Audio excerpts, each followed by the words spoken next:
That's a good bit. I don't know what the rest of the context was, but I've seen videos I of the think fucking we're live. already live by accident. One sec. Oh, I oh dear. think I skipped a couple steps and merely went to live. Don't see anything just yet. Nope, not seeing it. Let's I don't see anything see. either.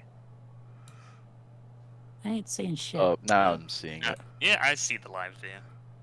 No, no, I But don't. let's just see. Okay, yeah, so we are live. Alright, good luck, guys. I'm checking. out. Sorry, folks. Usually I have a bit of a waiting moment, but somehow I screwed it up. I'm skipping right to the action, I guess. Good thing too, because I'm late. But Yeah. we can obviously hear you, Roger. So that means we've got to play this little tune. Dissected It's been too long. Alive. There we go, and it's official again. Welcome, everyone. Okay, Euan might be missing for a bit soon because he has to go to church for a bit. And Yeah, to deliver lots of lasagnas to the homeless. there we You go. got to go be a good boy. Very good. Well, I would say homeless. I'm referring to like one orange cat. Yeah, he needs a lot of lasagna. Yeah, sure. And Elise only will probably be a little quiet because he has a little throat trouble. So he's gonna sound Yeah, a I bit got different. a bit of a cold. So if I sound weird, that's why. So yeah, Almost we might sound- be we might I be was just liking gonna- on the laughs today. Yeah.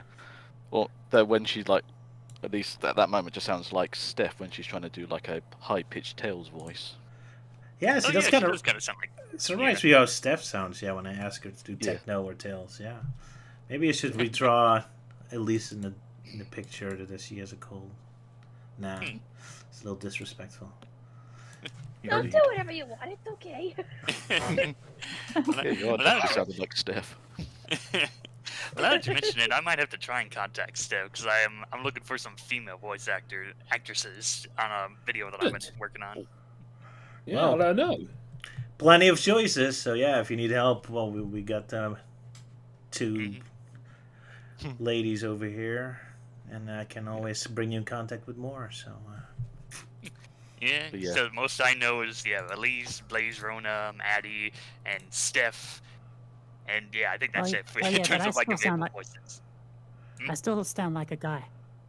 Ah, well, I mean you were fine. I remember that you sounded fine when I asked for that Nick the Weasel voice recording. Yeah. Oop. Depends on what character you play. You have a bit of a deeper Yeah. voice, but it's still kind of feminine, so it works. Depends on which character you play as. Yeah, and that and mostly because like in Archie Sonic, Knack is kind of Australian in some way, and it's like okay, like same with Sisters, like okay, let's get like try and get an authentic Australian voice to it. So that was kind of the reason why I asked you to do that Nick voice quote. Fair enough. Yeah, I remember I always asked Michelle Whitehead to do my Marine voice too, just because he's from Australia. Poor girl. Only respect she gets from there. Although I haven't talked to her in a long while, so if I do a new Marine part, I'm not sure if I can still contact her. Oh well. Yeah. Anyway, Melty, it's recently been your birthday, and Euan has made a little present for you. Oh really? Well, I did not little know doodle. that. I don't know why I'll re-upload it to the art gallery. Yeah. But I see it on screen. Yeah. Poor Melty. Oh my gosh. Oh, that's gruesome. Birthday sucks. A good image. How depressing. Uh, yeah, yeah, since my birthday was 2 days ago, so now I'm officially the same age as Hans Moleman from The Simpsons. Yep. I'm That's the little 31 cam- years old. Thus the little cameo in the thumbnail. Yeah, I just kind of assume you just recycled that image that I posted up on Twitter. In a way, it I does. I actually traced it. Ah, How dare Yeah, you, sir? all I of also the do that. artwork. Yeah, all of the artwork on the thumbnail. I did the thumbnail this week. Is traced except for that Styx. That Styx is only her hand is her right hand. Hmm. No, her left hand is our right, her left. only that hand is traced. Everything else I drew completely by myself. Yeah. So I'm pretty proud of how that turned out. Styx has so many tiny details in her design. Like the more I draw, the more I'm like, oh my god, she's got that necklace. And now you know why she's in 3D animation instead of 2D, so you don't have to draw all that Yeah. stuff over and over again. Exactly. But yeah, I mean, you spent so long drawing Styx that you realised, oh crap, I've got to do the rest of the thumbnail. I've got to trace this one quick. No, Especially No, I with did Bartleby Bartleby being the first. man. I did Yeah. Bartleby first. Of course. And like I had that idea. I had the idea of like, oh, I should put Bartleby's head on Jonathan Joestar's body.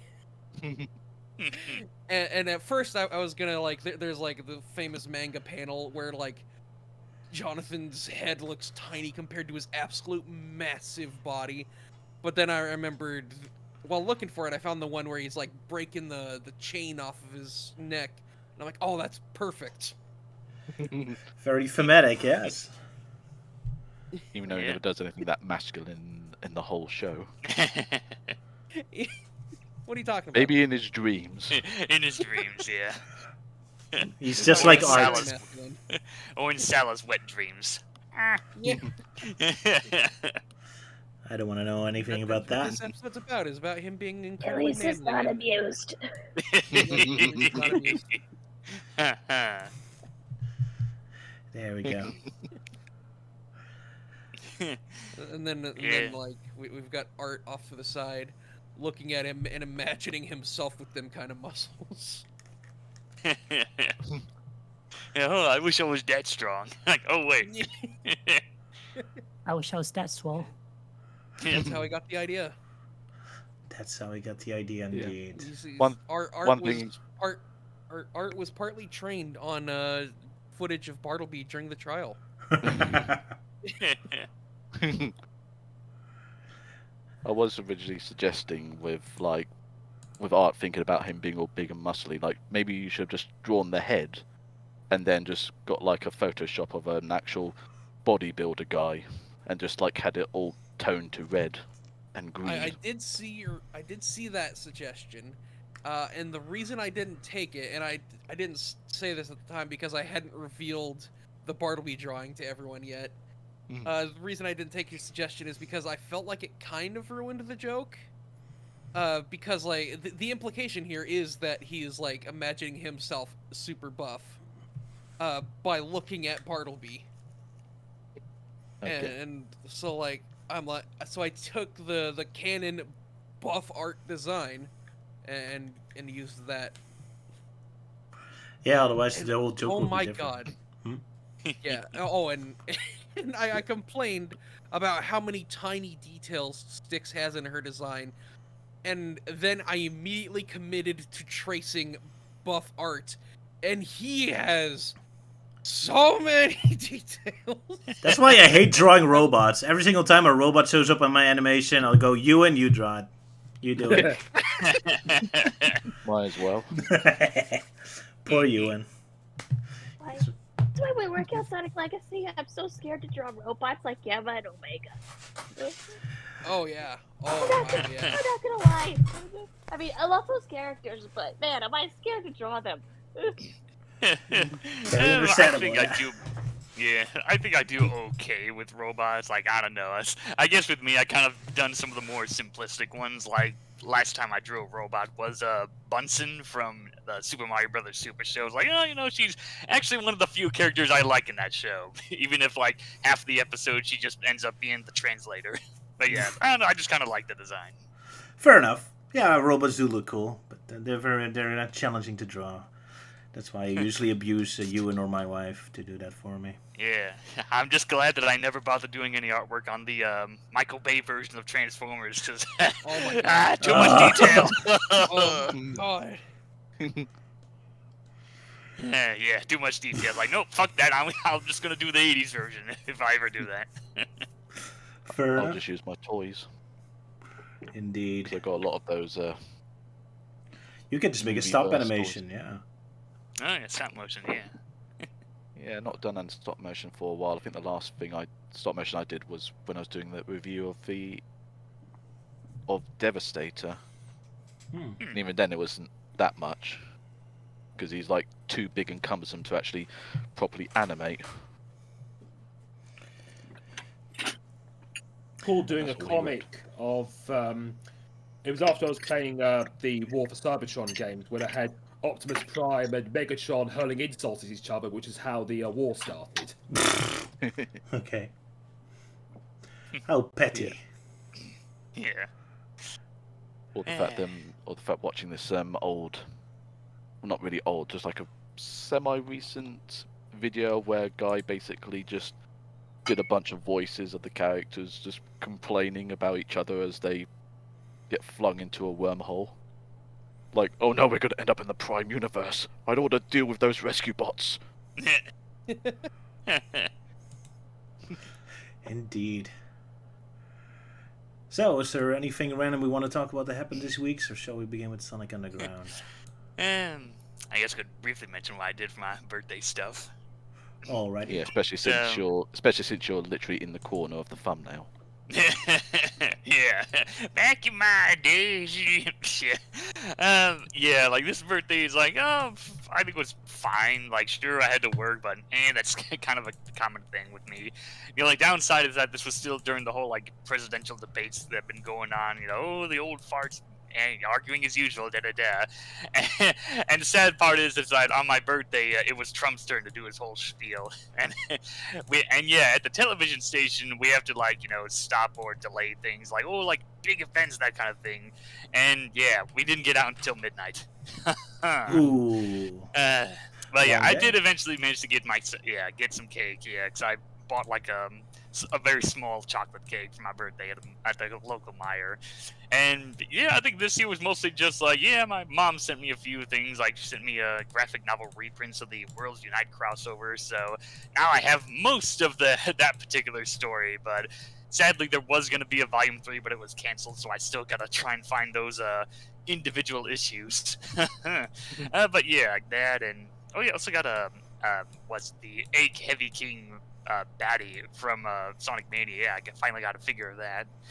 And so aside from that, most of it was just stuff I bought for myself. Like one of the things I bought was this really cool kind of like those adult themed, well, not Lego sets for adults or older audiences, but the one I got was basically this really cool recreation of the dwarf's cottage from Disney's Snow White, and it's a bit expensive, but it was really cool because Disney's Snow White's one of my favorite classic Disney films. So what did you say? Dwarf College? Like their school?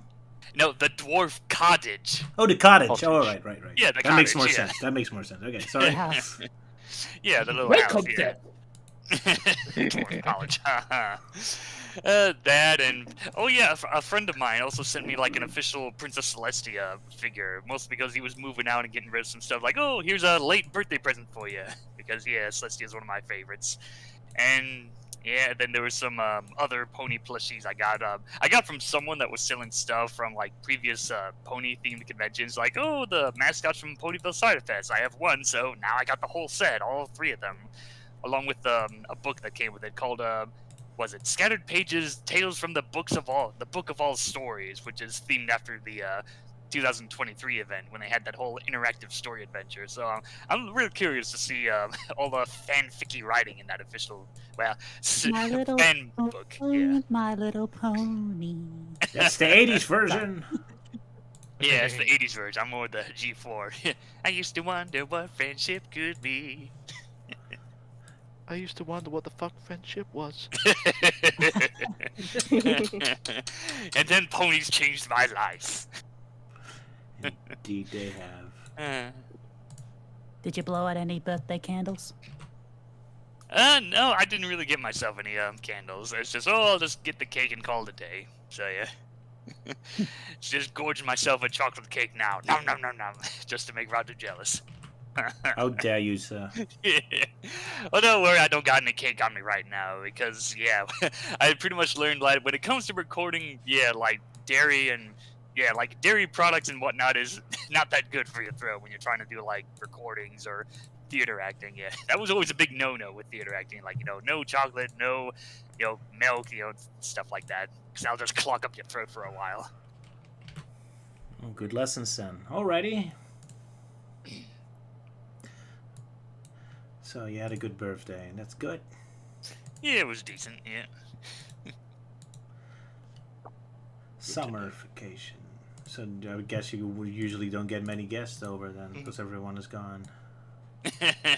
Yeah, no, my parents. I think usually my parents would like come over to visit and see me, like maybe bring a few gifts.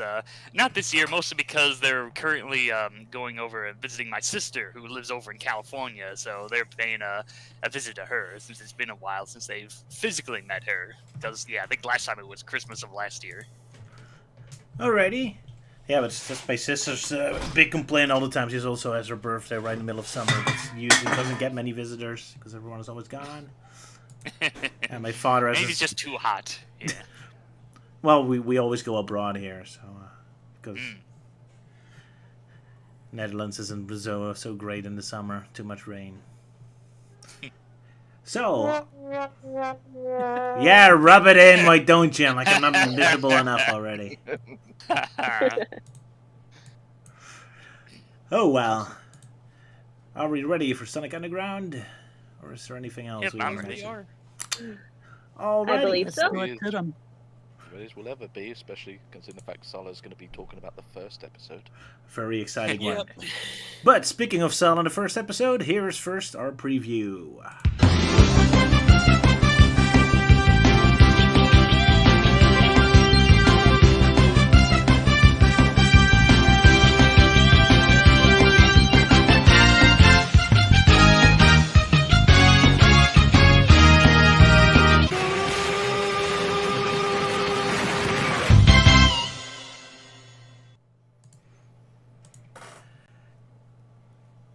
Yes, Sala did a lot of work for us this week. Thank you very much. Yeah, I felt like carrying this time, I guess. just because I knew I'm gonna be like talking about this particular episode quite a bit. Very well. Then let us all know about it. Shame I'll be missing. Yeah, All does right. Smoke and his Bartleby fetish. Oh my. Elise is not amused. She doesn't have to say it. But... the episode begins with Queen Alina describing the U.S. military, but enough about that. The show knows who we're here to see, and only 15 seconds in, the main character arrives. Our hero, Sir Bartleby Montclair, is enjoying some nice hot rosemary tea, drunk from a solid gold wine glass, naturally, when the doorbell rings. As he reluctantly stooped down to a peasant's level of answering the door himself, it's suddenly broken down by a SWAT bot with a battering ram, who immediately accuses him of being a traitor before dragging him away. Meanwhile, with our side characters, Sonya is leading her brothers to a ruby mine owned by Robotnik. Her calculations are only a few feet off, but luckily not any less, or she would have been killed by the drill bursting from the ground a second later, before retreating back underground, making me wonder why it emerged from the ground in the first place. Sonya explains that the rubies in this mine are purer than any others, which makes them perfect for weaponry. Manic pulls a random spelunking device out of his fanny pack, and Sonic rappels down into the mine. After his siblings join him, Sonic puts on a tracking helmet and then runs around the mine to quickly map it out. Sonya examines the photos and briefly talks about how terrible this discovery is. Manic isn't too impressed until they get back to the Resistance HQ, and Cyrus demonstrates how powerful a laser focused through one of these rubies can be. Cyrus then reveals a drilling vehicle of his own. Sonic asks if it comes in blue to match his skin, implying that Sonic is in fact bald. Manic immediately barges into the vehicle to test it out, followed by his siblings. All three of them don't really fit because it was designed for two people, a fact that never actually becomes relevant. But Sonic doesn't care because he has buttons to press, and almost kills Cyrus. Twice. The Hedgehogs begin drilling under the headquarters and head to a rendezvous point with Trevor. But enough of this side plot, back to our main character. Bartleby is dragged into a courtroom wearing a very unfashionable orange jumpsuit. Judge Robotnik descends from the ceiling and states the accusations against our boy and asks how he pleads. Bartleby, immediately recognizing that this is not a legitimate court worthy of his respect, promptly begins dodging the question in what would be considered contempt in any real courtroom. He even asks about his right to an attorney, and Sleet obliges by shapeshifting Dingo into an old-timey lawyer. Bartleby is not amused and already sick of this shit. Meanwhile, with Manic and his useless siblings, TM, Sonya is yapping about their plans to steal a single ruby before destroying the mine, while Sonic uses the laser drill to cook hot dogs. Manic is mixing the chili and almost gets killed by Trevor. Manic reluctantly forgives him. Sonia, who is secretly slacking by watching TV on the side, discovers the televised trial of our hero, with the others quickly coming to join her. With Sleet acting as the prosecutors and a team of SWAT bots as the jury, Sonia also manages to catch on that the trial is a sham. Sleet makes a timely reference to the O.J. Simpson trial, and we cut to commercial. When we come back, Dingo Esquire proclaims his client innocent in spite of his appearance as a traitor. Sonic, Manic, and Trevor are completely engrossed in the trial, more so than their mission, but Sonia decides to sneak off and go visit Bartleby in his jail cell after day one of the trial is over. Bartleby selflessly tells her to leave so that she's not captured on his behalf, but Sonia won't leave before ungratefully judging him. Conveniently, at no point do they discuss all the times Bartleby did help the Resistance, because it's at this point that it's revealed that Robotnik is spying on their conversation. Robotnik acknowledges that he believes Bartleby is innocent and using the heroic aristocrat as bait. Dingo, hearing the word bait, asks if they're going fishing. Sleet wonders if Dingo would be any dumber if he was a Mobian moss rat, making me wonder what a non-Mobian moss rat is and how they'd be aware of it. Sleet decides to test this hypothetical by shape-shifting Dingo into said creature, who immediately runs headfirst into the nearest wall. Sleet declares that is pretty on point for Dingo as an answer to his own rhetorical question. While Robotnik gloats about his plan, Sleet shape-shifts Dingo back into Dingo Esquire, who immediately runs headfirst into the second nearest wall, proving he is slightly smarter than a Mobian moss rat. Meanwhile, Manic and Trevor are running maintenance on the laser driller, while Sonic looks around the mine for Sonia. He reports back nothing and then blasphemes against our hero. Just as Manic is about to declare that they should cancel the mission, Sonia magically appears, and Trevor promptly declares it's time to put their plan into motion anyway. How lucky. The hedgehogs cram themselves back inside the driller, with Trevor climbing into the saucer and flying after them. Meanwhile, Bartleby the Great is being escorted back to court for day 2 of the trial. He asks that Dingo Esquire do a better job this time, but Dingo mentions that he'll be getting off anyway. Bartleby waits several seconds until they're seated at the defendant's table before angrily demanding clarification for why he's not getting a fair trial, because Bartleby believes in true justice, like a modern-day Susan B. Anthony.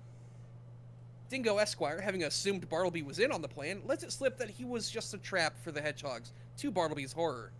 Bartleby, thinking not of himself but of Sonia's safety, formulates a plan to save her and her brothers. Holy crap, sorry. In the mines, Sonic declares now, in the middle of their mission, Sonic decides now, in the middle of their mission, while being chased and shot at by robots, is a good time to watch some TV, and precognitively decides to hand the helmet to Sonia just as Bartleby pleads guilty to his accused crimes, which catches Robotnik off guard. Sonia declares they need to finish their mission fast and tells them to fire at the robots, which seems to work until more robots arrive. The hedgehogs and Trevor decide to split up, but Trevor immediately gets shot down. Thankfully, he somehow had an escape pod that was bigger than the ship itself. Full credit to Sonic, he rescues Trevor by bungee jumping down towards the water and brings him back up. As they drive further into the mines, they are enveloped in a bright red light. Sonia announces they have either found Robotnik's rubies or a disco party room. Sonic declares that Robotnik is preferable to disco as we cut to commercial. Blasphemy! As they approach the rubies, Sonia finds one that she declares just her size, by which I mean that it's bigger than her entire torso. She summons her keyboard and shoves the incredibly long ruby into the barrel, and then tests it out by firing in several directions, obliterating the mine ceiling and causing a cave-in, which seems to catch her off guard. She runs back to the driller, and they all climb aboard and drive out, bursting out of the ground like a geyser. While celebrating, Sonic declares, and I quote, "We cooked," showing Sonic predicting the future twice in one episode. Sonia is not as excited as the others, and steals the driller, abandoning her brothers and Trevor. Thankfully for the hedgehog, Sonic can just carry Manic as they chase after her, leaving Trevor stranded and alone in the field. Just as Robotnik is about to sentence Bartleby, Sonic bursts through the wall, and I can't do this bit justice in any way, so I'll just directly quote it. "Don't worry, Sonia, we're here to... Wait for you to get here? Oh, great! Now we have to rescue Bartleby!" Even though it's blasphemous, I still found it pretty funny. While Sonic distracts Robotnik's forces, Manic casually walks behind the SWAT bots, opening their ass hatches and shuts them all down, causing them to fall on Sleet, who steals Robotnik's catchphrase. Sonia finally arrives and readies her weapon as her brothers join at her side, and we get an absolute banger of a song, but more on that later. After some time has passed, Robotnik makes a public declaration that Bartleby is innocent, hoping that he can still get some more money out of him. But Bartleby ignores him, as he declares that he will continue to fight for the planet. And I'm going to be honest, half of the remaining dialogue in the episode is just Sonia and Bartleby spouting off non-stop Casablanca references. Bartleby gets on a ship and flies straight out of the series. Sonic and Manic join Sonya, and the three head off with Sonya squeezing in one last incredibly forced Casablanca reference. Yeah, it is really the last time we see Bartleby? Huh. It Yeah, sure last is. time. Oh. And it goes out in fashion. Yep. And good He riddance. goes out a man. Oh, don't let Sala hear that. No, he goes out like a woman because he's literally picking the role of the woman from Casablanca. So, And then he goes on to take out the Death Star. Yeah. yeah. in his Lego Star Wars ship, yeah. And It- Trevor, is this the last time we see him stranded in the middle of nowhere? I don't remember. You think I give a damn about Trevor? Nobody does, Where apparently. your priorities lie. No one cares for the hippies, especially Yeah. Saxton Hale.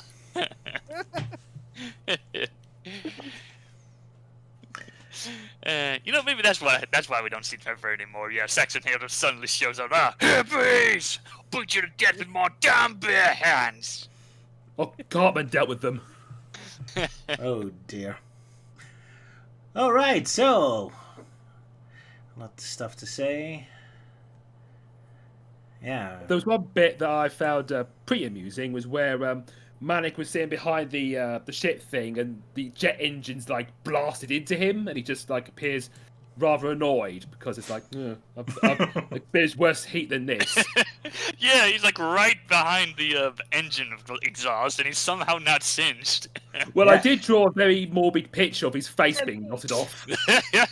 Oh god. Yeah, Trevor pushed that thing right in his face. That's why he's not affected. He's Yeah. MVP.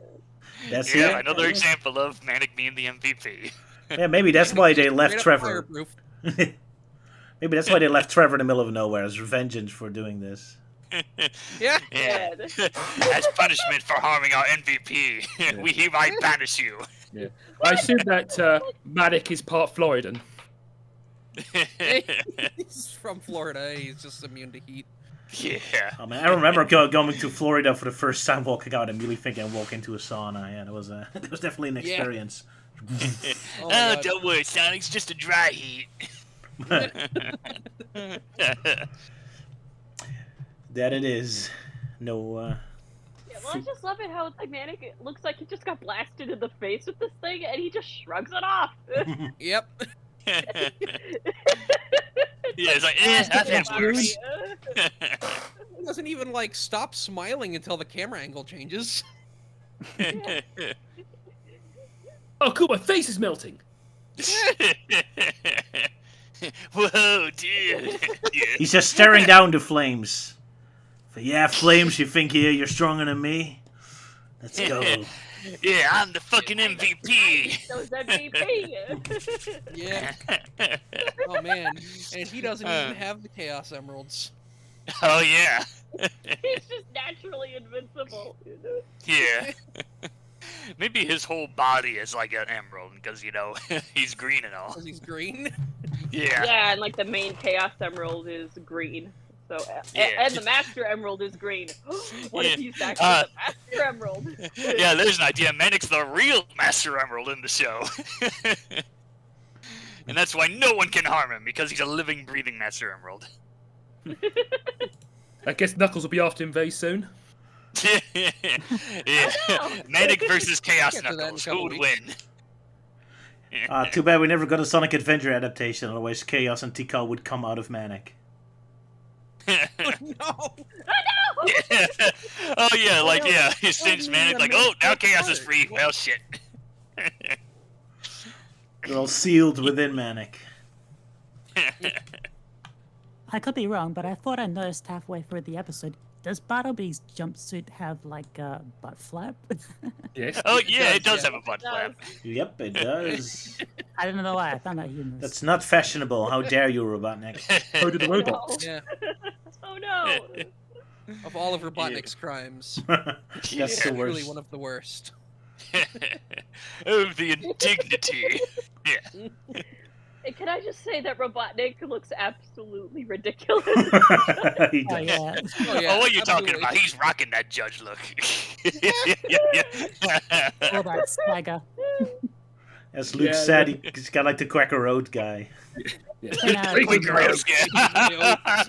I Yeah. guess it's that particular face expression, like, oh. Yeah. Buy my Quaker Oats. It's magically delicious. Oh, wait. What have we here? Yeah, I don't know if... I don't think Quaker Oats even has a catchphrase or tagline. I don't know. It's Quakerlicious. Oh, yeah. Delicious. There we go. Quakerlicious. Oh, just yeah. use Robotnik's catchphrase. Excellent.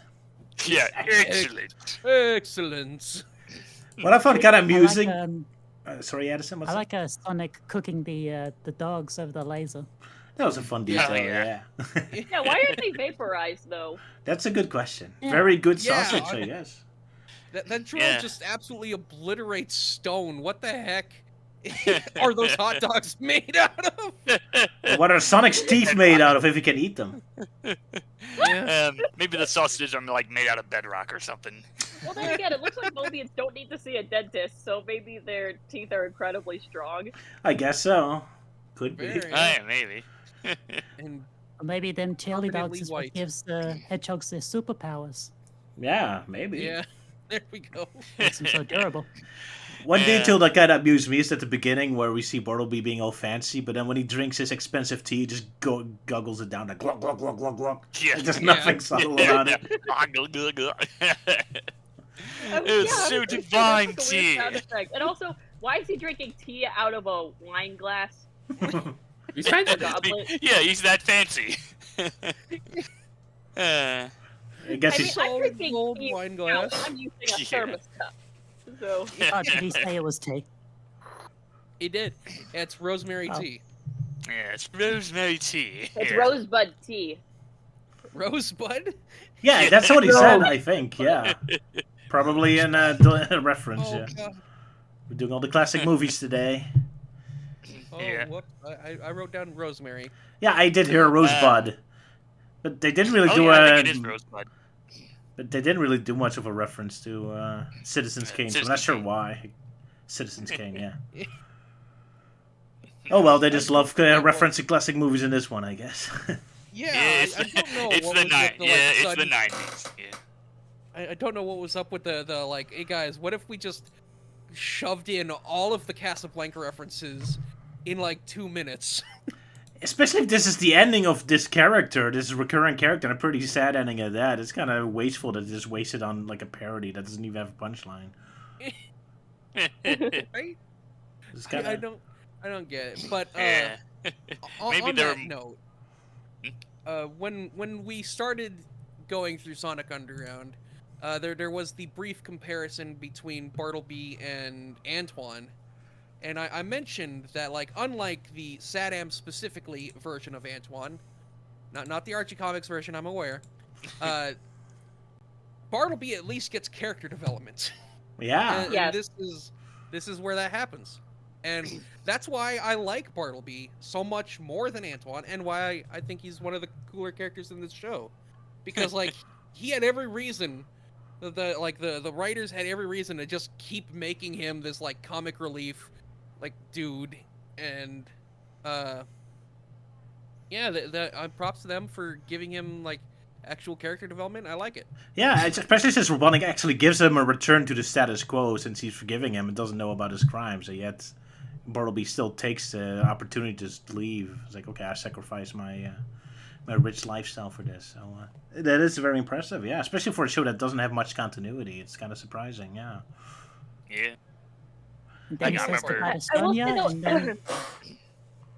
No, go Also- ahead, Addy. Go ahead. You go ahead. Elise first. No, go ahead. I gotta clear my throat. Fair enough. Okay. Oh, Addison? nothing. I was just gonna make a bad joke. Okay. Well, I've got something Okay, quick to give me a say. Alright, I'm okay. Anyway, I was gonna say, when it comes to Sad AM, Antoine and I'm doing this distinction because I know that Antoine in the comics is different than in the TV show. In the show, I do think Antoine is funnier than Bartleby, but his shtick does get old after a while. Whereas I think Bartleby is funny, but he also gets development. So He's also much yeah. more plot relevant. Antoine usually just gets Yeah, in the way he's of the more plot. plot relevant, and also, unlike Antoine, where Antoine kind of sticks around and he just kind of messes up, because I felt like Sad AM just needed a character who was a screw up. Whereas Bartleby, he doesn't overstay his welcome. Hmm. Like he shows up when he's needed, and then he doesn't show up when he's not needed, and then, but he also gets bits of character development. So I think that's kind of why Bartleby might be a slightly better character than show Antoine. Yeah. How I would Antoine make in the show kind of overstays his welcome, and it gets really grating after a while. I mean, he's funny in the one-off episodes that I've seen, or like when they're just standalone episodes. But if you're doing an entire overarching story about these freedom fighters, and he's just so incompetent all the time, that's when it gets grating. Yep. Yeah. Especially if you take screen time from everyone else. Poor Bunny. Yeah, poor Bunny. But yeah, so yeah, it was interesting marathon the show, because when we started Sonic Underground, I made the joke that how I kind of thought Bartleby was like, oh yeah, he's like the show's version of Prince Blue Blood from MLP, who's like another snobbish, aristocratic, blah blah blah. But of course, unlike that one and done character, unless you got the comics, yeah, like Bartleby is like he definitely has he's competent. Like, sure, he's like high society, but like every now and then he actually does try to help, Sonic in the game. Like, especially for Sonya, because they're, like, oh, one day we'll get married, one day, blah blah blah. But yeah, so yeah, after going through this marathon of Sonic Underground, after it's been so long since I've seen the show, yeah, I definitely have a little more respect to Bartleby. Fair enough. One thing that did surprise me is that Sonic and Manic remained kind of very antagonistic towards him. I mean, several episodes, they already show they don't care if Bartleby gets roboticized, which is pretty much death in this show. And even in this episode, the only reason why they rescue him is only because they were actually rescuing Sonya. They even bothered, like, oh, damn, okay, fine, I guess we rescue you, now we're here. So that's kind of surprising that was never acknowledged. Like, up to the last episode, despite all the character development and all the sacrifices Bartleby made, Sonic and Manic still don't care for him. Which is kind of a interesting take. Because Sonic can be very still see him as a rich douche. Sorry, what was that, Addison? I didn't hear you. Just see him as a rich douche. That's all they see him as. Like, and they can't get over that Yeah, a bit of a shame that never got development. Yeah. Yeah. They just can't see the good in him, unlike Sonya. Which is usually very unlike the heroes. It's kind of ballsy of Sonic Underground to make Sonic and Manic kind of dark like that. Where sometimes they're just like, okay. I think it's supposed to be played as a joke. It's just that it doesn't come off very well. No, it's a little too mean-spirited for a joke, yeah. Yeah. I mean, in this episode itself, it kind of works, but in a couple previous episodes, they did push it a little too far. Like they almost like deliberately got people killed just because they didn't like it, even though they were civilians. So it was kind of like, pushing this joke a little past the comfort zone here. But only points for them to give the heroes a bit of a darker tweak, I guess. It's not nice or fun if they're completely perfect, I suppose. Mm. But yeah, little detail. Yeah, what else can we talk about?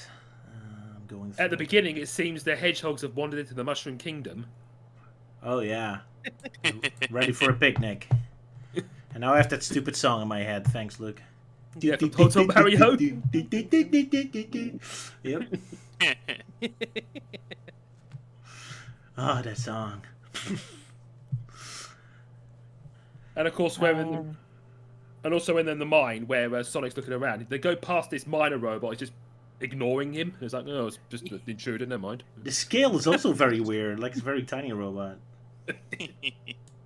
Yeah, it's especially funny because like immediately before that, it shows like Sonic running past a bunch of turrets that all shoot at him. They're like, oh shit, Sonic's here. We got to shoot at him. And that miner's just like, I got a job to do. I'm doing it. That's kind of interesting, yeah. Then I got the robots, I guess maybe he didn't have the programming to fight. But yeah, it's funnier to think they just don't care. It's like, I don't get paid enough for this. Yeah, pay me enough for this shit. Exactly. Move on. Indeed. What were other things that amused Luke? Let's see. Oh, when Sleep was on the TV, he kind of has seem to have a very bad hair day. Oh yeah. Oh yeah, that derpy expression there. Yeah. Oh, I love that derpy expression. Oh, this show is so good at derpy expressions. Especially the next episode has a couple great ones. But yeah, whenever someone goes cross-eyed, it always amuses me, yeah. Yeah. Yeah, sleep.exe has stopped working. Yeah. Poor Sleep. And of course, there's Bartleby's "What the fuck" expression. Oh yeah. I think that was the image that Sala yeah. traced. Yeah. No, it wasn't. Oh yeah, I see. Yeah, it's a different one. Yeah. I think I It's forgot. someone. It's the image that someone traced me over. Yeah. Okay, nobody knows And what you're it's talking like I keep about. saying, like, yeah, I keep saying, I like, just oh, got Sonic it. But yeah, it's like I keep saying, like, Sonic Underground, prime material for YouTube poops. I mean, the show writes itself. Come on, people. Yeah, after we're finished with it, we should make a YouTube poop, yeah. Yeah. I mean, Thanks for this Sonic episode alone Underground. with Sonic randomly pressing on a button and almost getting that guy killed, like, that's YouTube poop Yeah. gold right there. Yeah. Like, he just gets in the Straight's machine and he immediately starts pressing buttons. He almost gets Trevor or Cyrus killed twice. First, like, and then he starts like drilling under his feet or whatever is causing like the floor to get all wonky. It just shows how much they love Trevor. Cyrus. Who's Trevor? Hey. Oh yeah, Cyrus, yeah. Yeah, poor Cyrus with them messing around with the machines, like, maybe I should have let one of my clones do it instead. Yeah. Oh man. I can't find the moment.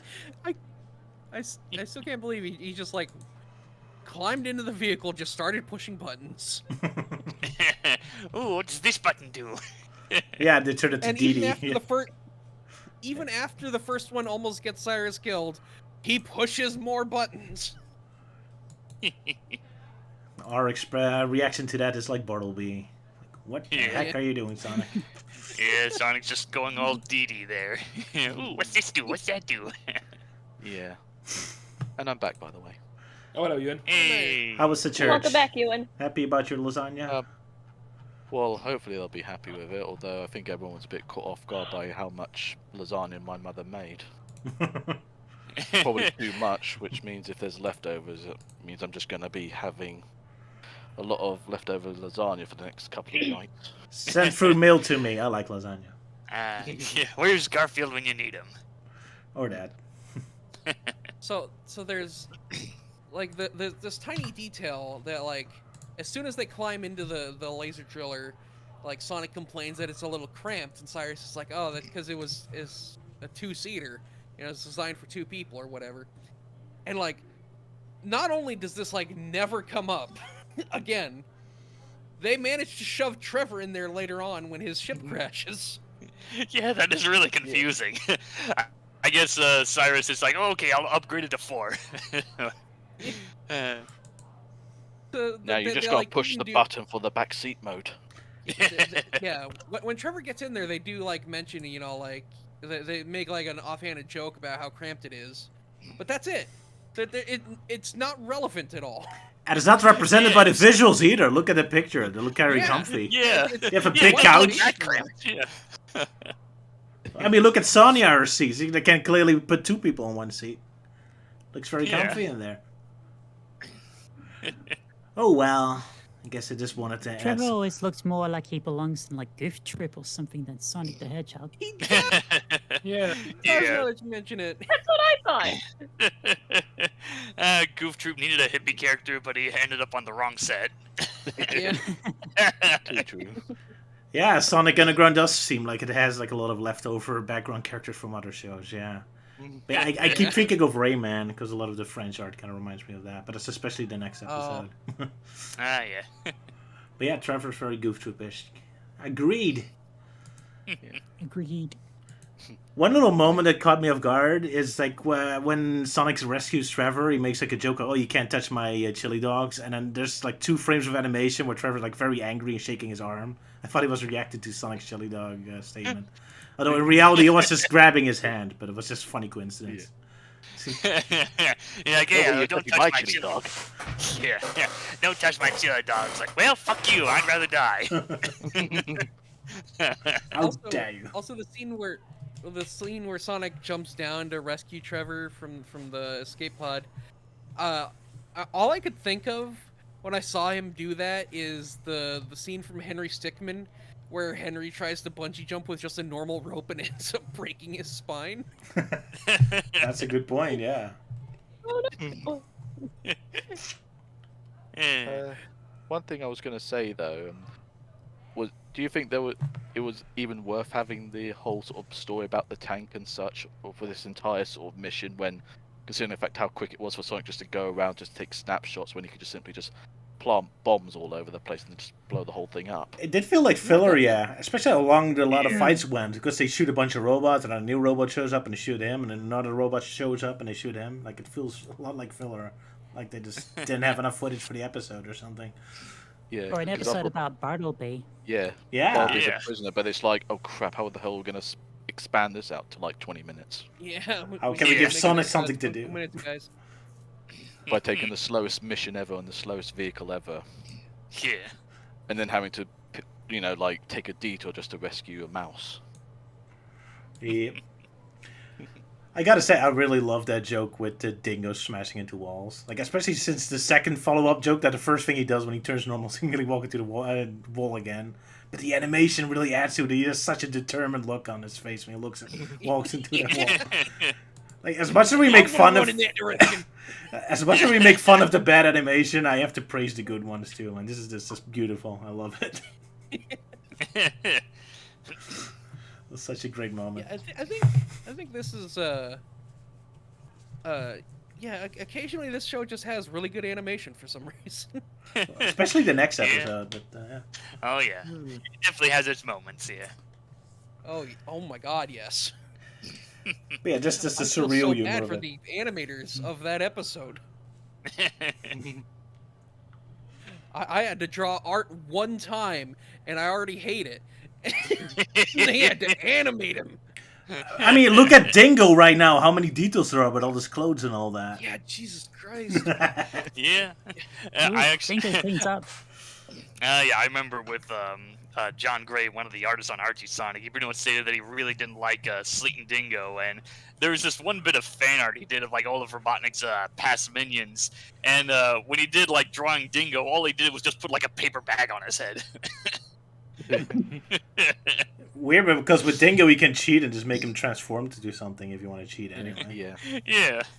I guess John Gray just really doesn't like Sonic Underground. Poor I mean, Dingo. Sleet is just a Darth Vader character with a wolf head. Pretty much, yeah. Yeah. At least the outfit's cool. Yep. Yeah. Yeah, I like those shoulder pads there with the skulls on it, yeah. I also like the perspective shot with Robotnik next to Sleet. Yeah. It's so small, yeah.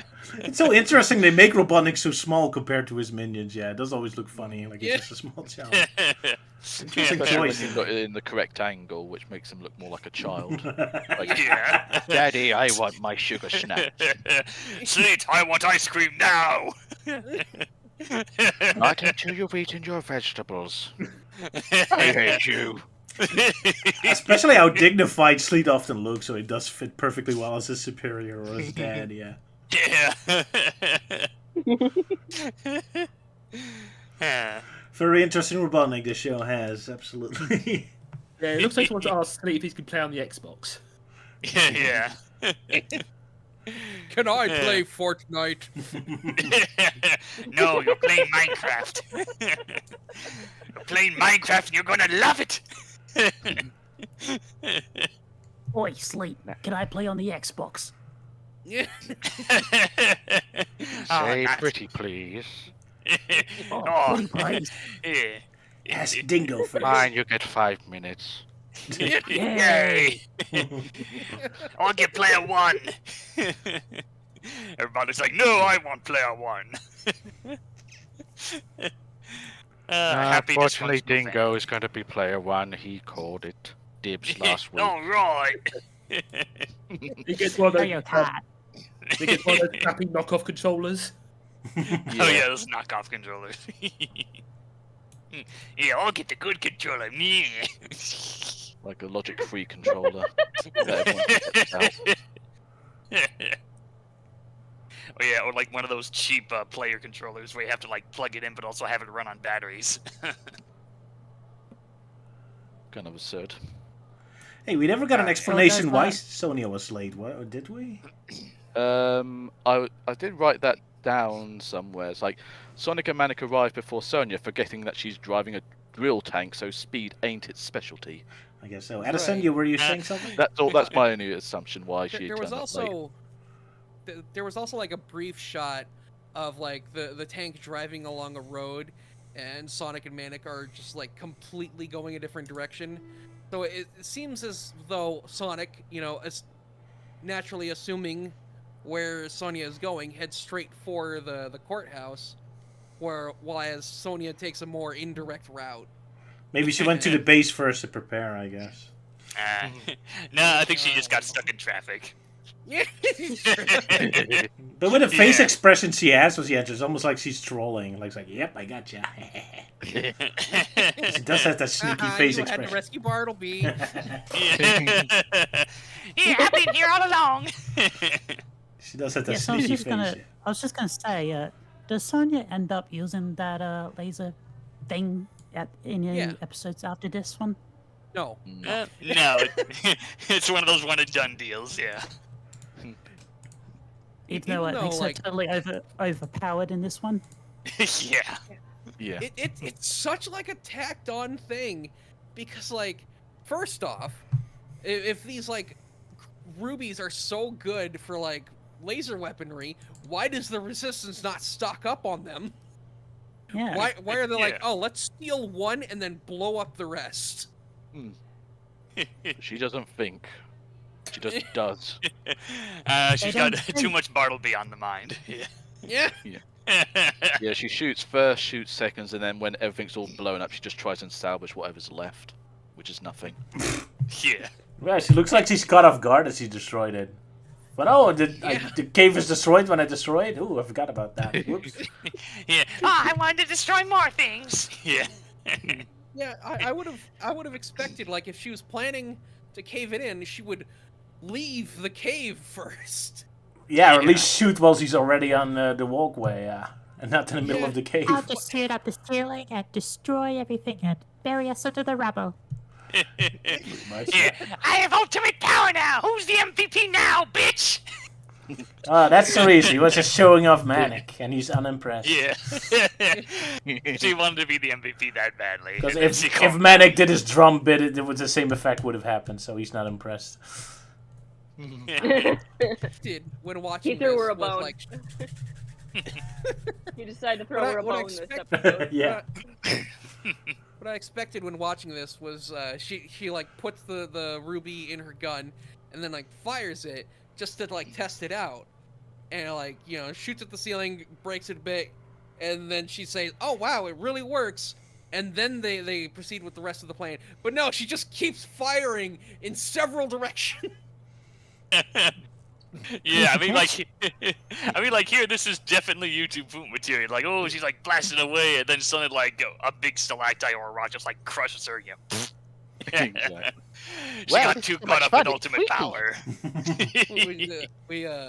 we could like take footage of her like firing a beam and then cut to the destruction of Alderaan. Yeah. Or the Death Star, whichever one is better. And then Palpatine is like, "Who blew up the Death Star?" No, it'd be Alderaan because there's already footage of the laser beam hitting it. Yeah. Perfect. Classic. Oh no. You just have to flip the footage upside down and turn the laser red somehow. Yeah. Hence like why I get just some, prefer using the Death Star, because at least you could draw the laser in. Probably Fair, easier. okay, yeah. fair enough. Yeah, I'm sure there's like tools to change the color in the editing softwares. Yeah. Yeah, I can do that. I could do that for you. Gotta be I fun. get it. Can do that for you. Thank you for that incredibly forced laugh, Elise. I know it meant a lot. I'm sorry, I can't really laugh right now. So No, Just I know, wheeze. and that's That'll be why fine. I appreciate the effort. Stop making her laugh. You're hurting her. Well, that's going to be impossible. that's Yeah. fine, I promise. I mean, this is Sonic. This is Dissected Alive. We can't get through the whole stream without laughing. Yeah. Well, we shouldn't laugh. This is the sad episode where Bartleby leaves. We should all be depressed right now. Yeah. It's Last a time bad he ever moment. leaves. Yeah. Goodbye, Bartleby. Yeah. You were a thing. You were a thing. At least you proved me you are 10 times better than Prince Blue Blood. There you go. Yes. Yeah, the one At of us least. basic. One of us had a hard time trying to hear the like. Here's looking at you, kid, at the end, and they Oh, yeah. assumed like they said, "Hair stuck in a tube, kid." It's like what? Yeah, no. No, damn. Here's looking at you, kid.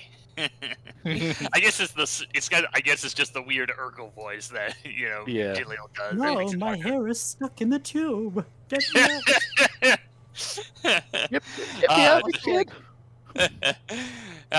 Yeah, next episode, Sonia's hair gets stuck in the tube. The London Tube, the Speaking underground. Yeah, sorry, yeah. something like Speaking that. of The the underground. Casablanca references, is like Roger said earlier that Bartleby's playing the role of the woman because he's the one getting on the plane. But like, Yeah. they're both quoting him.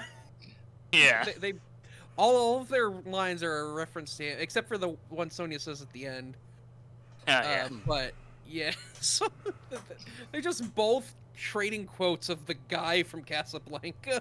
That would be funny, like doing a romantic conversation together, but you both quote the same person, as if the same person is romantically against himself. Yeah. It's always like I think it'd be funny if they did a Gone with the Wind parody with him. Yeah. Oh, Bartleby, what about me? Frankly, my dear, I don't give a damn. Probably unlikely in Oh, a kid God. show, but Yeah. Yeah. Oh my god. They'd have What to I censor it would- like, oh, I don't give a darn. Yeah. What I would give to be able to have heard that in theaters live for the first time, because that was apparently the first swear ever said in a movie. Maybe Yeah, I'll like, And yeah, everyone I'm trying to fainted. think, like, Alright. yeah. Like, first proper swear. Like, there's a few other instances, but it's like technicalities, like, oh, Private Snafu. Well, those are private, military cartoons. And then, like, oh, jackass. Like, no, that was a common word back then. It's just nowadays we use it a more vulgar way. Yeah. You stupid donkey. Don't Yeah.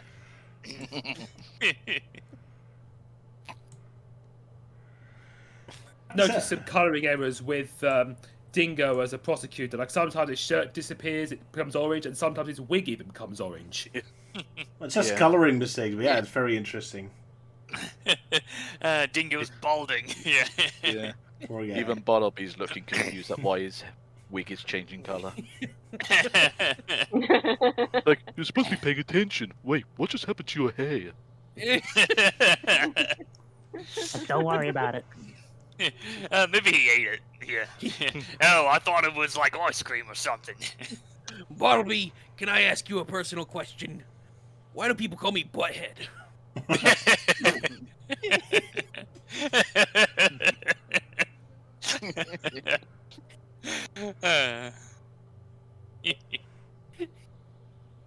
Oh no. Oh yeah, now that I'm looking at it closely, like the weird like curls on the side, like what's like the one on the right side, like the one where Bartleby's like, oh, it's like I just noticed that's also orange too. It's like his whole wig is turning orange. He's got two curls on the right that are white, and everything else is dyed orange somehow. Yeah. We'll just blame it on Dingo's broken transformation machine. It's not the animator's fault. Yeah, poor Dingo's Absolutely, breaking yeah. down from too much transformation. There you go. It gets unstable. I suppose I should retract something I said earlier. I do not feel sorry for these animators because I just remembered they're French. French Canadian. Oh no. Racist. Oh dear. Well, countryist in that case, but Ooh. then again, the French can be so weird. Maybe they are a different race, an alien race. Yeah. Whoa. Yeah. Apparently Bartleby doesn't approve of you, Addy. Now you just behave. Well, isn't Yeah, Bartleby like- supposed to be British? Yes. yeah. Yeah. Yeah. He's got a British accent. He just lost French comics, so that's why he's offended. How dare you say Yeah, I that? do not associate with the French. I just love that pose. Yeah, like pointing right at it. He's like, "Hey, you're not supposed to be in this episode." Oh no. Hey, like Sylvia says, it's great that Right. Dingo's constantly playing with the pencils. It's a fun detail.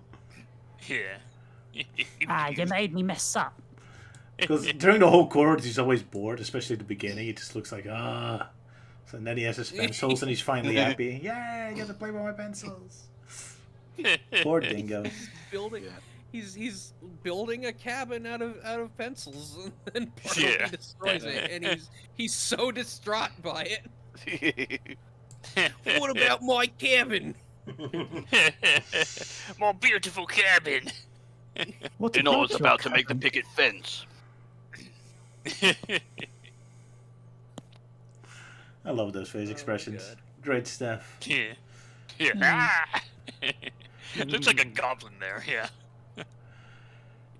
Yeah, anything else? I think we're done with this episode. Someone- Yeah. Oh, I just noticed another coloring error with the that pose with the Dingo with the freaked out face.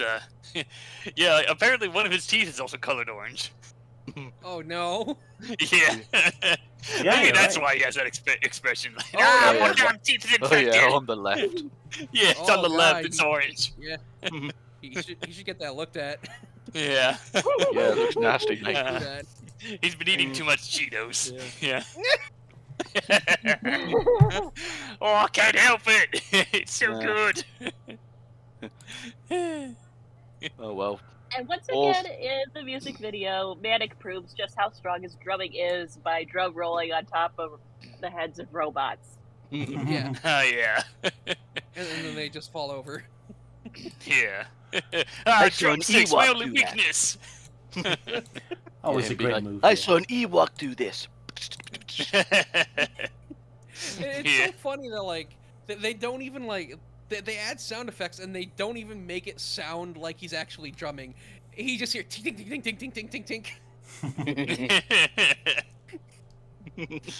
Yeah, I mean Manning pretty much like wipes out all the robots because like there's that, and then of course he like hacks into their butts because apparently that's where the control panels are. Yeah. Don't some worry reason- about it, dude. I get that like Robotnik himself is not very tall, but that still seems like a weird place to put all. Yeah. It's the Yeah, best like what place. does that tell you, huh? Especially I about would've- USB ports. Yeah. Oh no. I And would stick 'em in their have at butts. least like put the control panel in like their stomach or something. Yeah, like the chest Or their area or back. something. Yeah. Yeah, they're back. Just slightly higher and probably on the front, preferably. I guess not on the front because like the supposedly it would be harder to get behind them if they're trying to shoot Yeah. at you. Ah, yeah. But As well no, as them getting damaged. butt plate.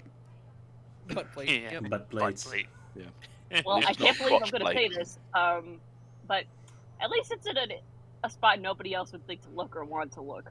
That is true. That's fair. Mm. Yeah. Well, I mean, those type of SWAT bots always have a big caboose. Yeah, They'll Robotnik never just- suspect. Yeah, Robotnik just loves big butts and he cannot lie. Yeah. Oh no. Or the guy that just goes. "Gross." That's how Robotnik feels about those SWAT bots. They've got asses. Yeah. Right. Shall we move on to the next episode? Farewell, Bartleby, you shall be missed. Goodbye, Bartleby. Farewell, Bartleby. And now Farewell. Robotnik has got to find a new sugar daddy. There it is. The sugar daddy Robotnik will never die. Moving on to another depressing episode, but first, Sala's intro video.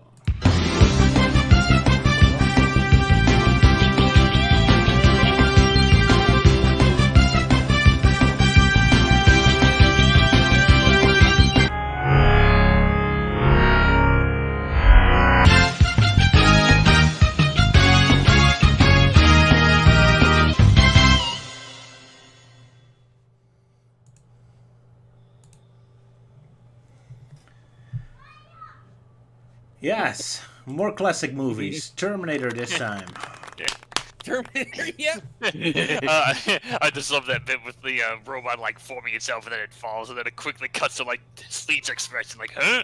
It was a fun editing. I just Sonic I don't know Underground, if the I- art of destruction. That's right, Edison I will don't do know that. if I don't know if that would count as a classic movie because that movie was like 8 years old when this episode came out. Oh yeah. It's classic to us, and it just recognizes its quality, I suppose. So Wait, you're wasn't- noticing it like that, Sala? But yeah, the Addy, who shall be explaining the story of the episode. Is that right? Moi? Yes, you. Ooh. Get to work, you freeloader. Okay. Let's see. Okay.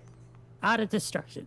The episode opens on one of Robotnik's factories in the mountainside, as we hear the opening narration by Queen Lelina, saying, "The fight for freedom seemed never end, and it was not surprising that sometimes my children could get discouraged." As she says this, a gate to the factory guarded by SWAT bots opens. A large armored vehicle exiting the facility and heading away, passing by a ridge where Sonic and his siblings were spying on them. Sonic gives the go-ahead, and he and Sonya step up to face the SWAT bots, distracting them.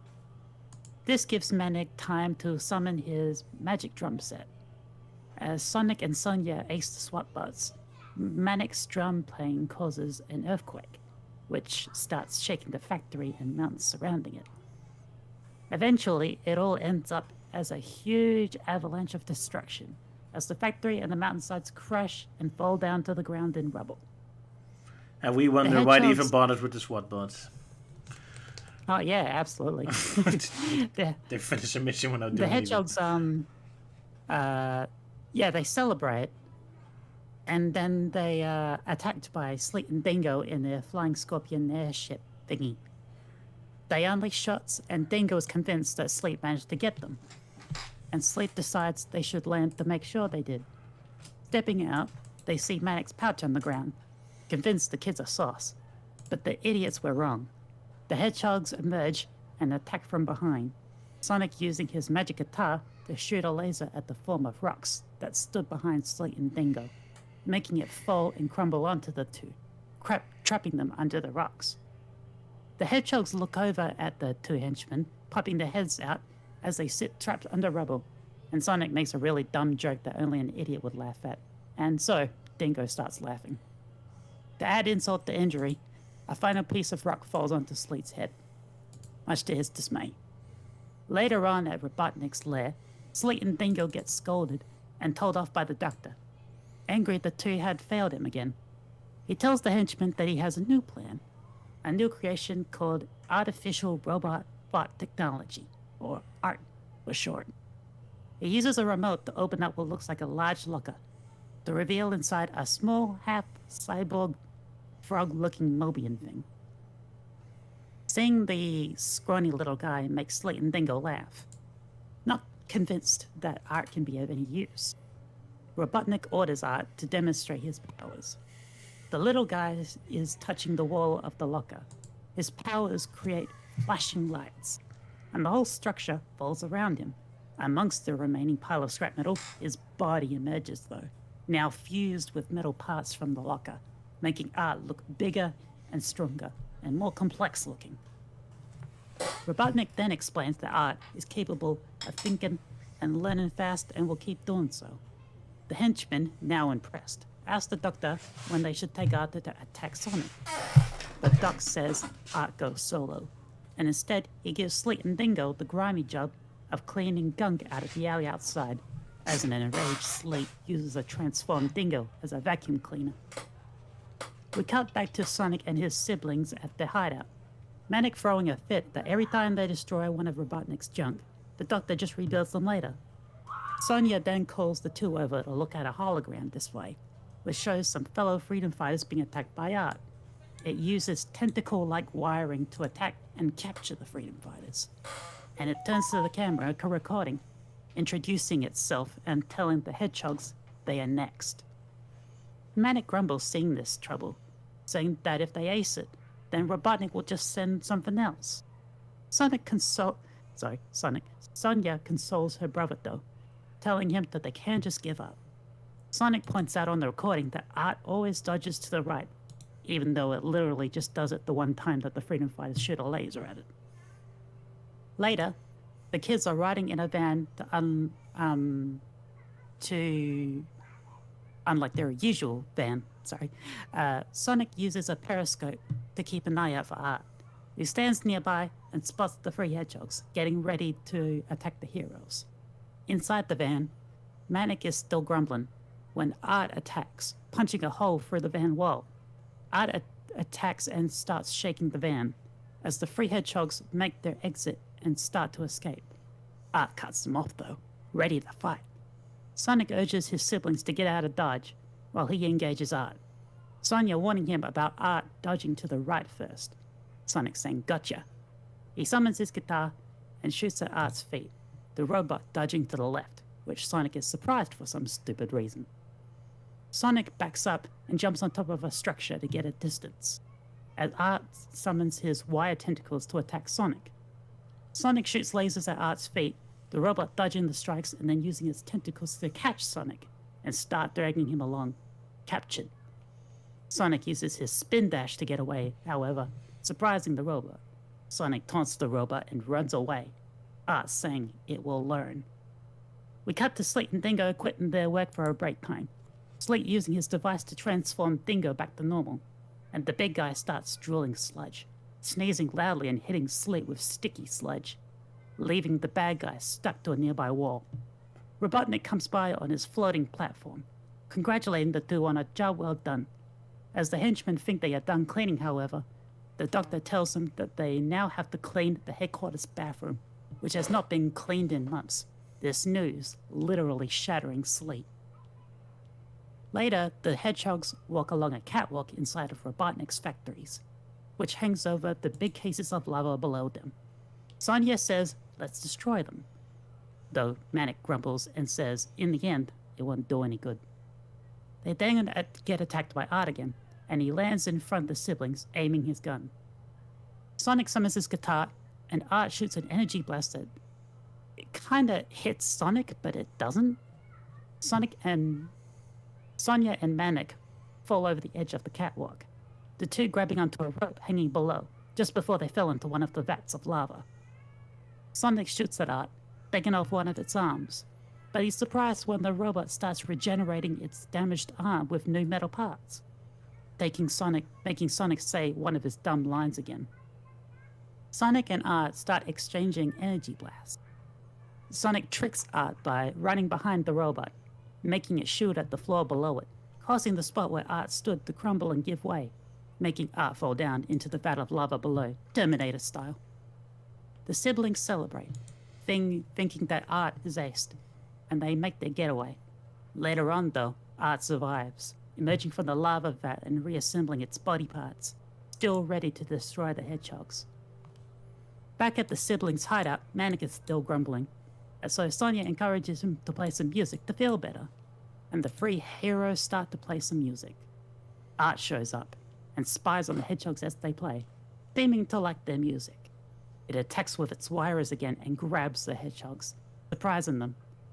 Before taking the bow away, however, Art tells the siblings to make more of their noise, to which the hedgehogs explain the noise is called music, then teaching Art about humor by calling Dr. Robotnik as Buttnik. Having no choice now but to play, Sonic and Co start to play a song. The music makes Art start to feel emotions, and it begins to play along, As the song finishes, Art decides to let the hedgehogs go, having learned about freedom and friendship, right and wrong. Art says that it now wants to be a freedom fighter, like Sonic and friends. Sonic and Sonia give Art the thumbs up to trust the robot, Manic following along after needing some convincing. Art being accepted by the Free makes it feel something, to which Sonic says that it's getting better and better. Later on, Dr. Robotnik is enraged, watching on camera as his creation is helping the siblings rescue fellow freedom fighters from a facility. And he calls up Sleet and Dingo to destroy the bot, making Sleet happy to do so. Art uses an energy blast to destroy the factory, and the hedgehogs use the big robot to talk about their mother's prophecy. Manic grumbles, saying the prophecy could happen years from now. So why bother? Art repeating the phrase, why bother? They then get a message from Cyrus, explaining that Robotnik had captured their mum, Queen Alina. The kids immediately go to rescue her, Art helping them to sneak into a building guarded and patrolled by SWAT bots. Manic points the way over to their mother's cell, as Art disables laser traps for them to proceed. Art then attacks the SWAT bots nearby, guarding the Queen's cell, destroying them, at the same time having unfortunately learned Sonic's terrible joke-telling skills. The Free break into the cell, but are surprised to see their mother was actually a hologram, not having been captured at all, realizing this was a trap. The doors shut behind them, and the Queen hologram transformed to look like Sleep, who marks the hedgehogs and tells them goodbye as the cell walls start to close in on the heroes. Art tells them to get out, shooting at the walls, but the blasts are not strong enough, as Sleet explains. The walls close in more and more, and Art tries to stop them and keep them from closing in, but he is struggling to do so. With the help of Manic's drum set, they start shaking the cell structure, creating a weak point opening in the wall, allowing Sonic and Sonia to use the instruments to fire lasers at it, destroying the wall and creating a way to escape. They start to do so, but Manic looks behind and calls to Art to join them, but Art says that it will stay behind. Manic tries to change the robot's mind, but Art says, why bother? Its actions won't beat Robotnik. To which Manic says, maybe they won't stop him this time, but eventually they will. Manic, now just having learned his lesson, beckons Art to follow again, but the robot is the only thing holding the cell walls from closing. Art assures Manic, however, that his life has had meaning, and tells Manic to go, the green hedgehog saying his goodbye with a sad look on his face. He hurts himself during his escape, but manages to get free to safety with Sonic's help. He's okay though. Art says goodbye, friends, and then uses its guns to destroy the cell, as the hedgehogs then escape the facility. Later on, Sonic and Sonia walk in on Manic as he is setting up explosives to a building, and they worry for him. But Manic shows up on his hoverboard. Sonia asking what took him so long. Manic explains he was just adding more explosives to the load. Manic simply says in turn that he wanted to create a little light show, and the nearby facility goes up in flames. The green hedgehog adding, in memory of Art, his siblings are green. And that was it. Alrighty, applause. Although, rather have synopsis, not less, as long as the episode itself. At least you got there in the end. Sorry. That's I mean, alright, come I on, it's did been a long say. time since she's done these. It's okay. Yeah. It's okay. I thought you did well, Addison. Thank you. You Yeah. want detail, you get detail. Fair enough. Fair enough. Yeah, don't worry. Roger had a go at me for taking so long in talking about the first issue of Sonic Boom last time.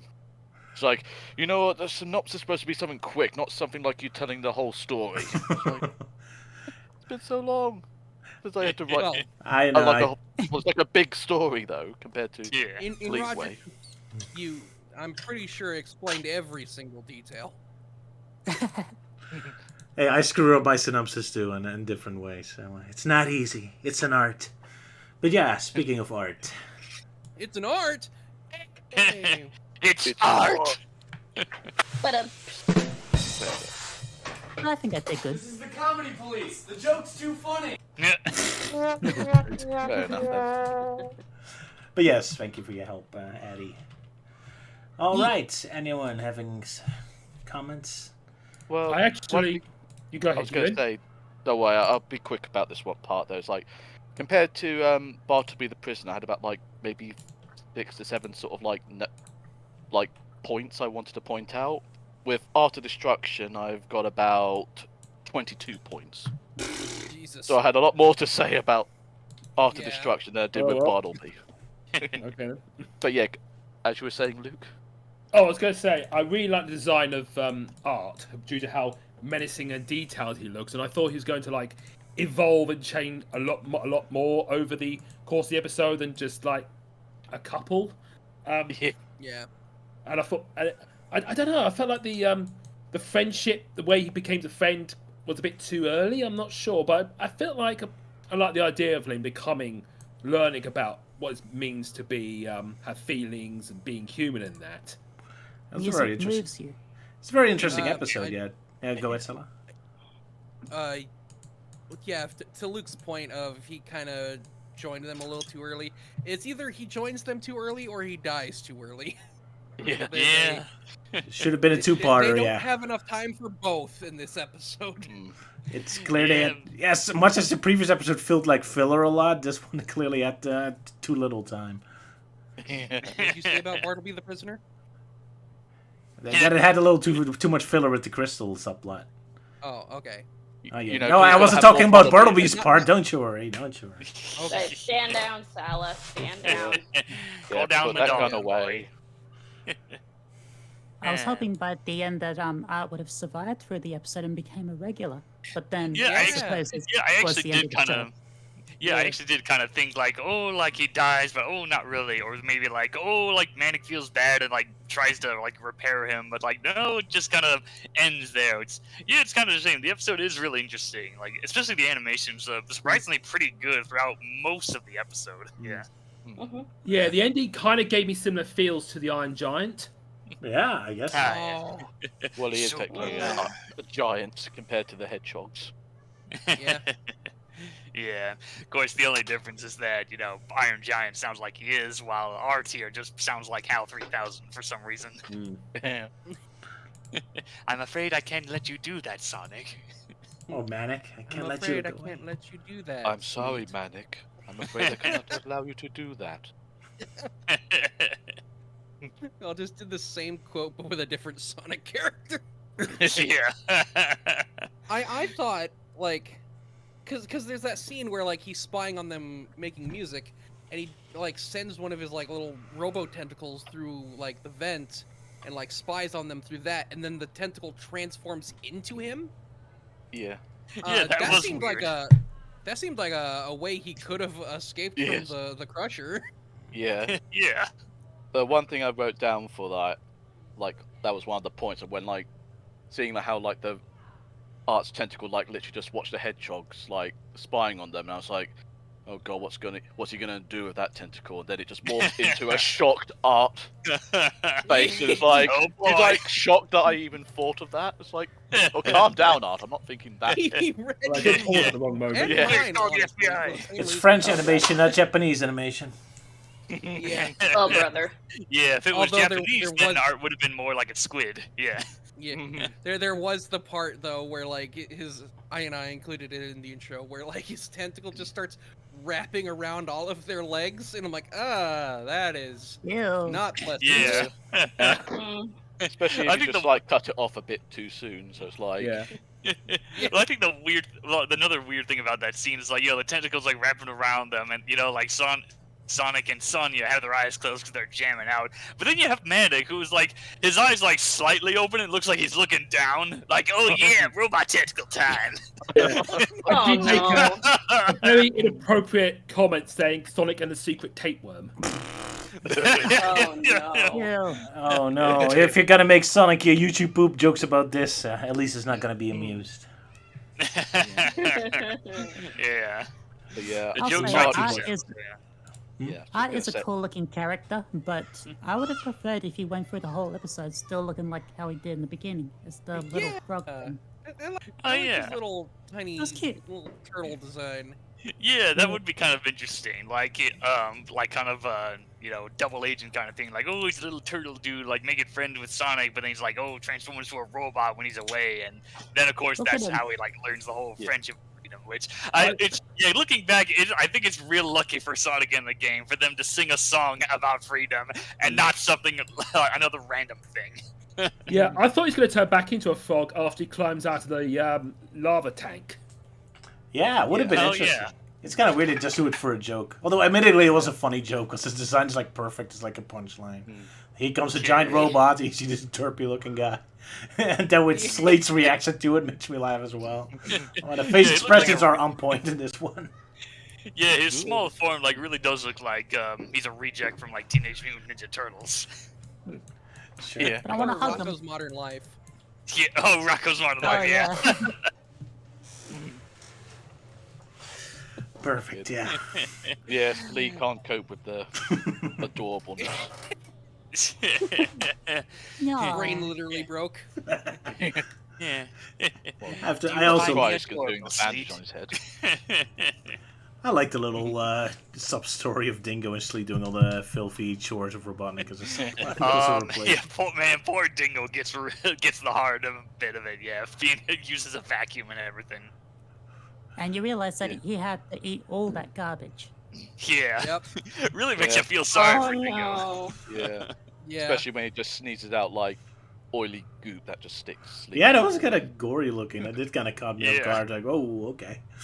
We're going Yeah.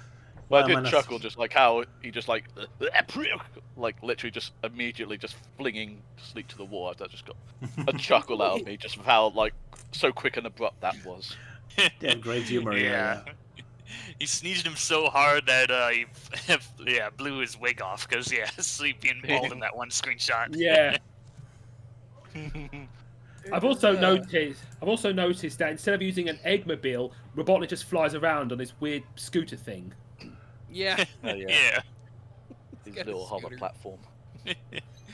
Yeah, and especially All with the oh, go ahead. I was just gonna say all that's missing is just like a little like squeezable like horn. So it's like honk honk when he just comes in. Yeah. It's like I'm coming. Pay attention to me now. Honk, honk. Making Horrible noises theater. like out of the Yeah. cars in the Jetsons. Maybe it's like a Yeah. Segway, but a flying one. It's a flying Segway. Yeah. Fear my evil wrath. Perfect. I was kind of wondering, because the Freedom Fighters, you have a kind of weird design at the beginning. I was kind of wondering if it's like a Marsupilami reference, since it is French animated. Yeah. Because Oh, they yeah, really have probably. this weird design. So, if they do Yeah. Goof Troop, then why not something French, right? Speaking of that Booba. scene, it's so stupid because like Art breaks in, and like the freedom fighters like grab their guns and they just start shooting at its feet. Yeah. Yeah, they And should have all he gone over does the is, like, head. All he does is just kind of lift up each of his feet to dodge it, and then he immediately captures them. And somehow Sonic gets from that. This thing always dodges to the right. Yeah. It didn't even move. Yeah. We're setting up Like a I plot summa- point. like I- Yeah, like I they really summarized should it have. before. Yeah. Yeah, they really should have taken lessons from Thanos there. You know, you should have gone for the head. Always go for the head. Yeah. Yeah. Always aim for the head. Yep. Sonya says that it always dodges to the right, but they literally just attack it the one time. Yeah. It's very forced. Where are you getting this information? And then when Sonic shoots at it, he also shoots at its feet, and it does the same thing. And Sonic's, what? It dodged to the left? It's like, if you say so. Or here's an idea, maybe he dodges all Cool. shots. Ooh. Yeah. Yeah. Ooh.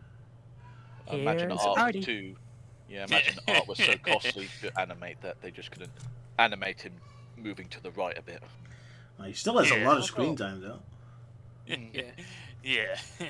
Also, That's it step feels 2 step. weird. Like, sorry to get blasphemous on on MVP, but like, Manic was really annoying in this episode.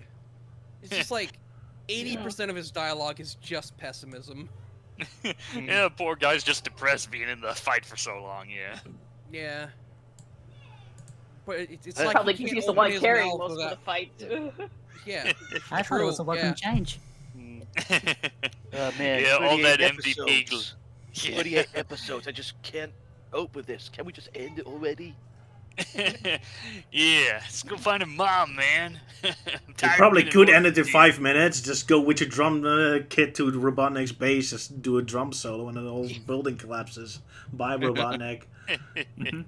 A reminder Oh. that Manic summons his drums and is able to take down an entire factory on his own. Yeah, Yeah. exactly. So they have this whole plan of chasing away the SWAT bots and all that, and it's completely pointless. Because he stands on a big difference, he just plays distance, plays his drum, and the whole thing collapses. Like, why do you even have a plan? Just keep... Manic can take down mountains. Exactly. Yeah. So why don't you do that to Robotnik's base?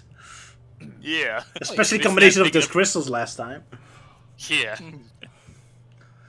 Oh yeah, with the beginning part of that shot when like Sleet and Dingo turn up in their like red scorpion machine. For some reason, the animation made it look as though it was very tiny. Yeah. Yeah. Or what? Yeah. What's Oh going on shit! there? Look out! Oh wait, it's just a model. Watch out! It's Sleet and Dingo. It's only a model. Yeah. And in reverse, there's a shot where Manic was like playing with his drums, and in one shot, the drums look really massive. Yeah. Yeah. Yeah. It's just absolutely huge.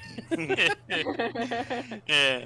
No, Will say, I think one thing I kind of liked about the opening scene was just the fact that we could see both models of the SWAT bots, SWAT bots models A and B, because I feel like that's something you rarely see, like those two designs together on screen. That's a Yeah. good point. I just thought it was neat. They were also guarding Queen Alina's cell at the end.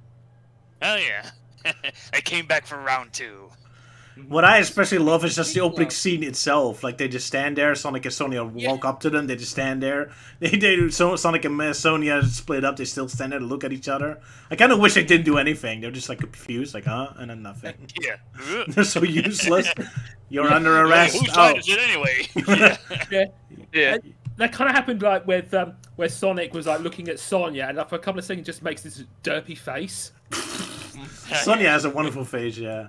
But yeah, the whole opening sequence is almost like a Monty Python skit. It's like with... It's so silly. I love the, like... Sonic and Sonya are just, like, casually running while these robots chase them, and Manic is just drumming in the background. Yeah. Yeah. Say, Like, "Wee, without can't the catch context- us." Without the context that he's trying to take the factory down, it just looks really dumb. Yeah. They just wanted to have some fun.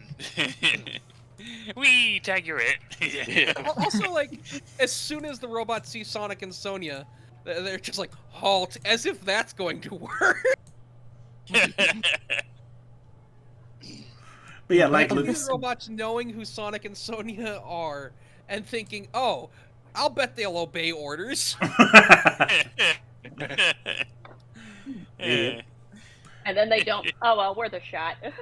Yeah. Yeah, and then they just run into each other despite having more than ample enough time just to turn around. Yeah, Stop. right? Yeah. I thought at first, like, the plan was that, like, Manic's earthquake would cause them to lose balance, and maybe that's why they end up running into each other, but no. No, they just full-on commit. Just game of chicken, they both lose. Oh well, we failed. And then the factory comes down. I'm like, oh, that's what Manic was doing. Yeah. And that's why he's so grumpy in the whole episode, because he had to do everything during the first scene. Yeah. Yeah. Yeah. Sick of carrying. I have to do everything. You guys don't know how hard it is being the MVP. Yeah. Although I will give him credit. He chose the absolute right time to become optimistic right at the end, where he like summons his drumstick or his drum set. Sonic's like, "You could cause a cave-in." And Manic's like, "Yeah, and what happens if I don't try?" Yeah. It's either we get crushed either by the walls or by a cave-in. Pick your poison. Yeah. Yeah. Touche. I also love the shot of Queen Alina just absentmindedly walking past the cell and nobody's being alarmed by that. Yeah. I fucking love that the hologram of Alina is programmed to smile as she paces her prison cell. And also you got Oh, those the early, beautiful cell, la la la. She's off in La La Land. and also you got those early 3D animation of Alina morphing into Sleet. Oh, yeah. Oh Yeah, yeah, those yeah. are. Yeah, actually, yeah, Sleep does get a few cool moments. Yeah, it's like taunting the hedgehogs in that hologram form. suppose it's just to make up with what happened with him earlier on. Yeah. Yeah. Especially with the grim Depends on my prospect of extra. having to clean Robotnik's toilets. Oh yeah. Speaking of that, how about that zombie Sleet, eh? Oh yeah. Yes. I thought that how he actually dies, like he crumbles to bits, and that's the end of him. It's like, yeah, like, yep, that's it. That's the end of the show. Yeah, and that's how they Never die. see him again. Yeah, did come off a bit creepy, especially when his pupils suddenly just vanish as he starts to literally shatter to pieces. But then rather than just literally crumbling to pieces, he then suddenly just goes and shatters towards the camera like he just blew up. There's this UK show that we had years ago called Nightmare, where the player had this health meter shown by this face. And as they die or deteriorate, the face suddenly deteriorates into a skull. And when they die, the skull just turns into pieces, and you see their eyeballs like move around and that. Oh, that sounds lovely. Sick. Sick indeed. So, one thing I want to point out, it was a joke in the intro that I did. When Art shoots at Sonic in the Foundry, the laser just comes out so slowly. No why. What I did for the intro there is I for a lot of my clips I speed them up as fast as they'll go, and unless it becomes like unintelligible what's going on, then I'll slow it down slightly. So what I did for that one was I sped it up, and then cut the music to sync it, and then I played the clip at regular speed, and then slowed the music down to match. Yeah.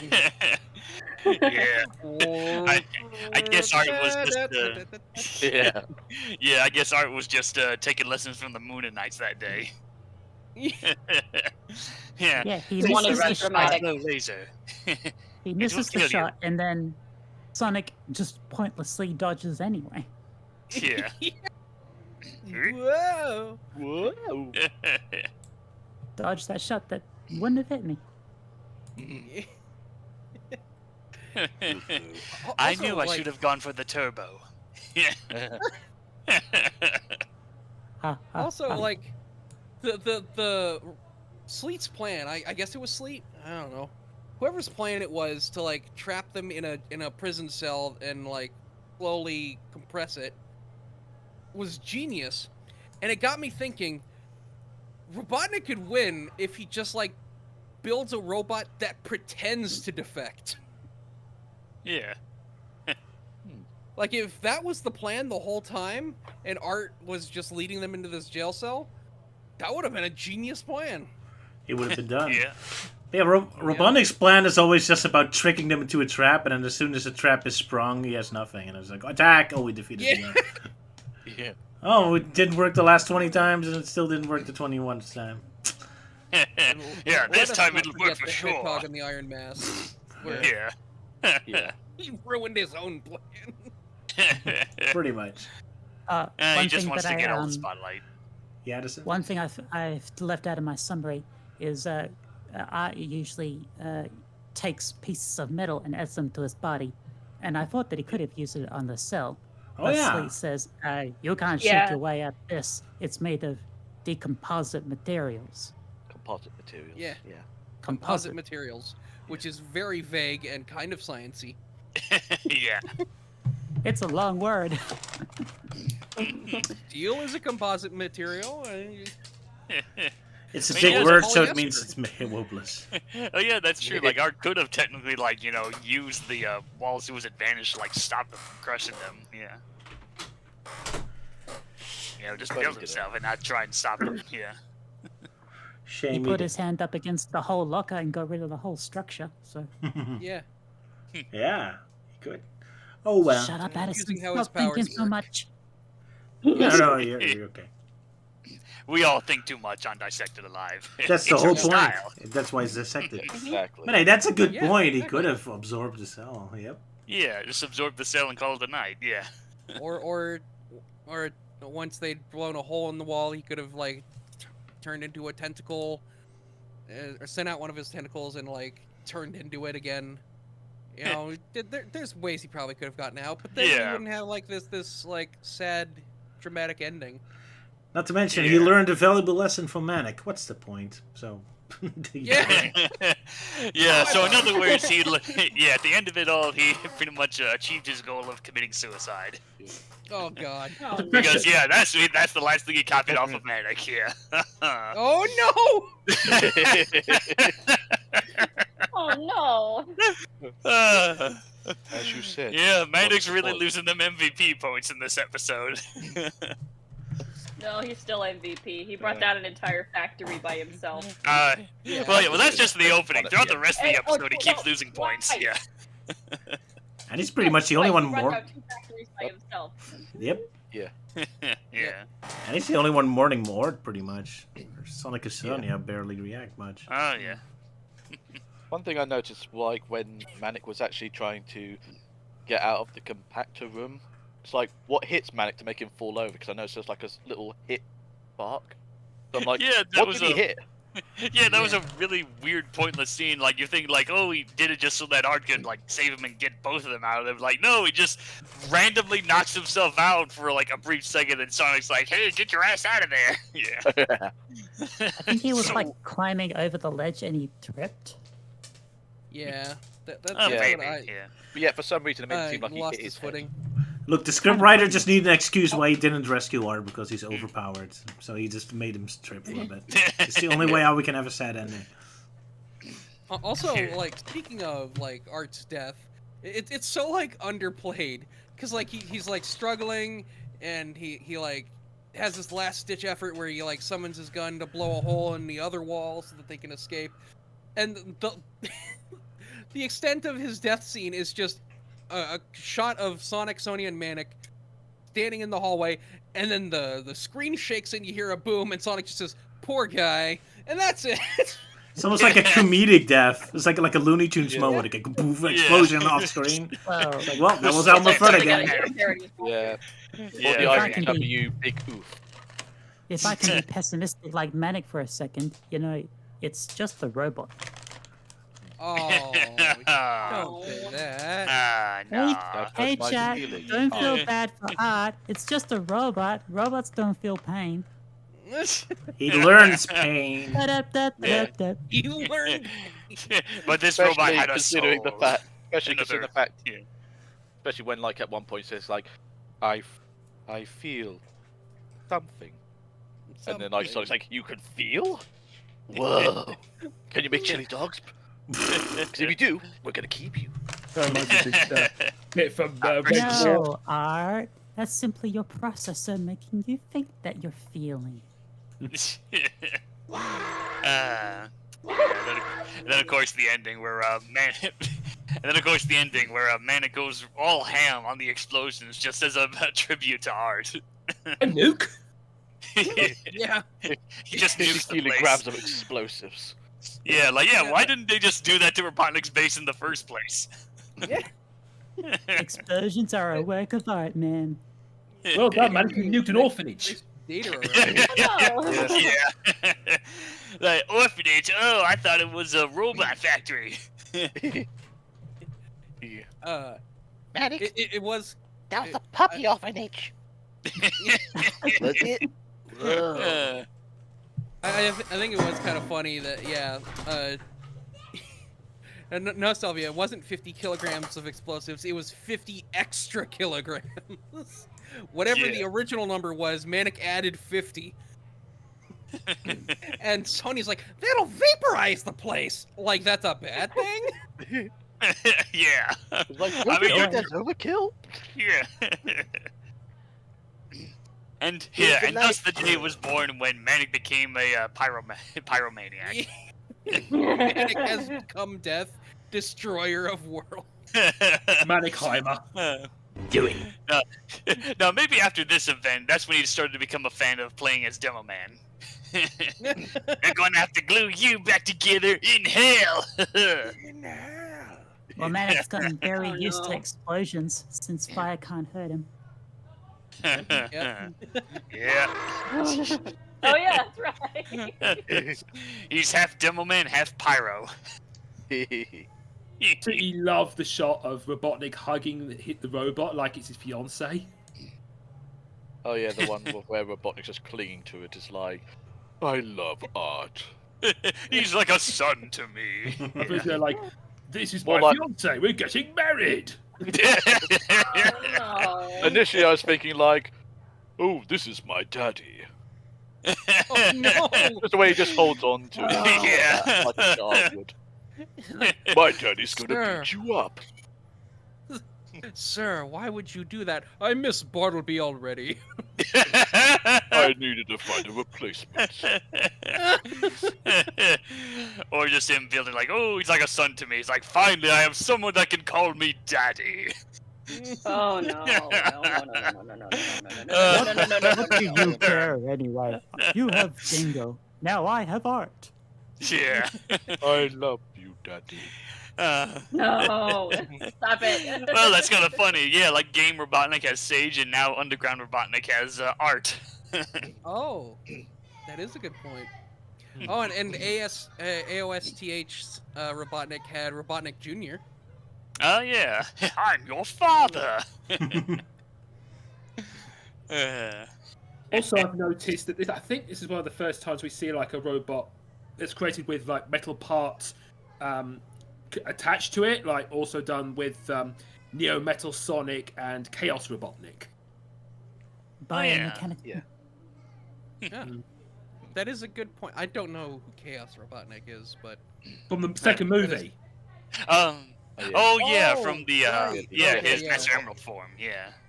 okay, yeah. That is a good point. Yeah.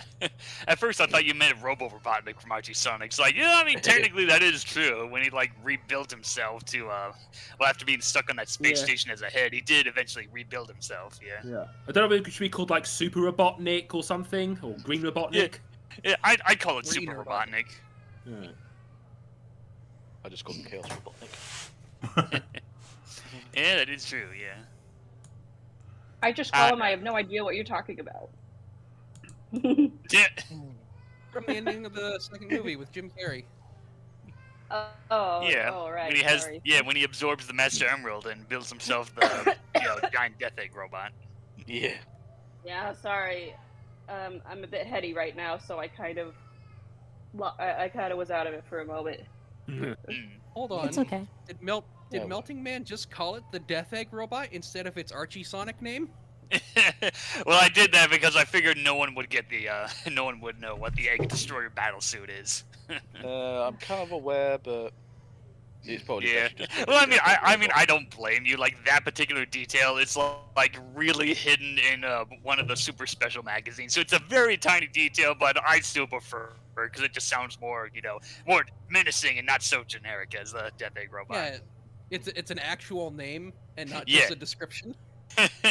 Yeah, it's there's like a story recap and they label the robot as the Egg Destroyer battlesuit. But yeah, yeah, it's like a very obscure detail. They have to skim through the super special magazines to find it. Shall we move on to the music? Shall we move on to the Music. music? Yes. Good yes. idea. can do. I don't really have much Music. else to say. Alright, The only thing I've got Mobius left Idol. out, the only thing I would have left saying was like when like Sonic and Sonia and Manic are playing like a random tune. One thing I noticed is how Sonic's guitar just sounds like a guitar would sound from a Mega Drive soundboard. It actually sounds very similar to like the intro from Battletoads. Oh, okay. Yeah. It goes duh, duh, duh, duh, duh. That's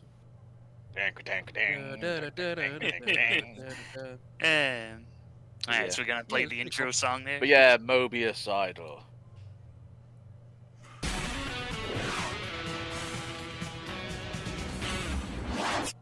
There we go. Alrighty. Someone made a joke that Elise wouldn't be here, but she is here, so never mind that. Oh, What was the joke gonna be? Oh. oh. Yeah. Just crossing Elise out. How dare you? Just like you, I'm here. Ah. You've defeated me. Well, our last minute plannings, yeah. But yeah, we didn't mention it. It was like a little scene during the song where Bartleby attacks the robot and it hurts himself. Yeah. I wish we could fully see that. We only see them in the weird bubbles and sound special effects. Yeah, and that weird fisheye lens, yeah. It's really annoying because it looked awesome. Silent. I love the shot of him just running towards that robot. Like, A couple of friends, it goes womp womp. Did you just say womp womp? I did, and you know what that means. I don't. Sorry. No, I don't. Enough with strong bad references. All right. sorry, I didn't get that at all. Nah, just bad. go flew right over Roger's head. Okay. Be it. Anyway, I'm badly prepared because it was a little rushing, so I need to put the song typical. first. Yeah, typical Roger. Yeah.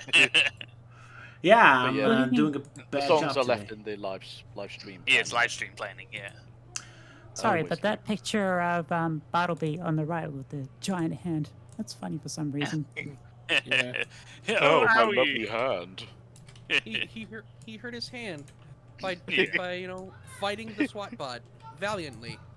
Just the way you spite said of- it, though, in spite it's of the like- danger to himself. Just funny how you just said it. It's like, oh, he was just fighting. To save his friends. Just that tone of voice you were saying. It's like, That's yeah, fair. your friend. Yeah, that was the joke. It's getting bigger. Cause I'm overplaying how cool he is. And now you're making him ruin his joke, so shut up. Yeah. So, shall we move on to the song? Yeah, Go let's do for it. Yeah. Right. Yeah. Ready? Already? 3, 2, 1, and go.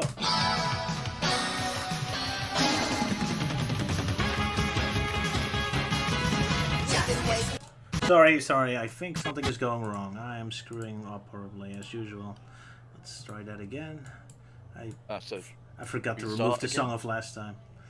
Sorry, Yeah. false start. I'm sorry, I'm terrible today. Jeez. It's the first time this has Well, happened, well, yeah. start. Yeah. At least you have your voice for the most part. Yep. Well, Addie can yell at me now. Right, take 12, yeah. Okay, Right. let's try that again. 3, 2, 1.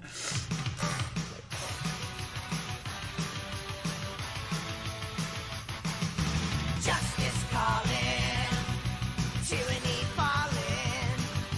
We're not gonna take it anymore. A hero coming, better start running.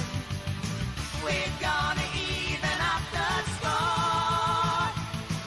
You cheated the people, told them lies. Now you have to pay the price. You should have known. Good always wins. You spread despair, pain and hurt. Knew just how the system works. We're taking it back.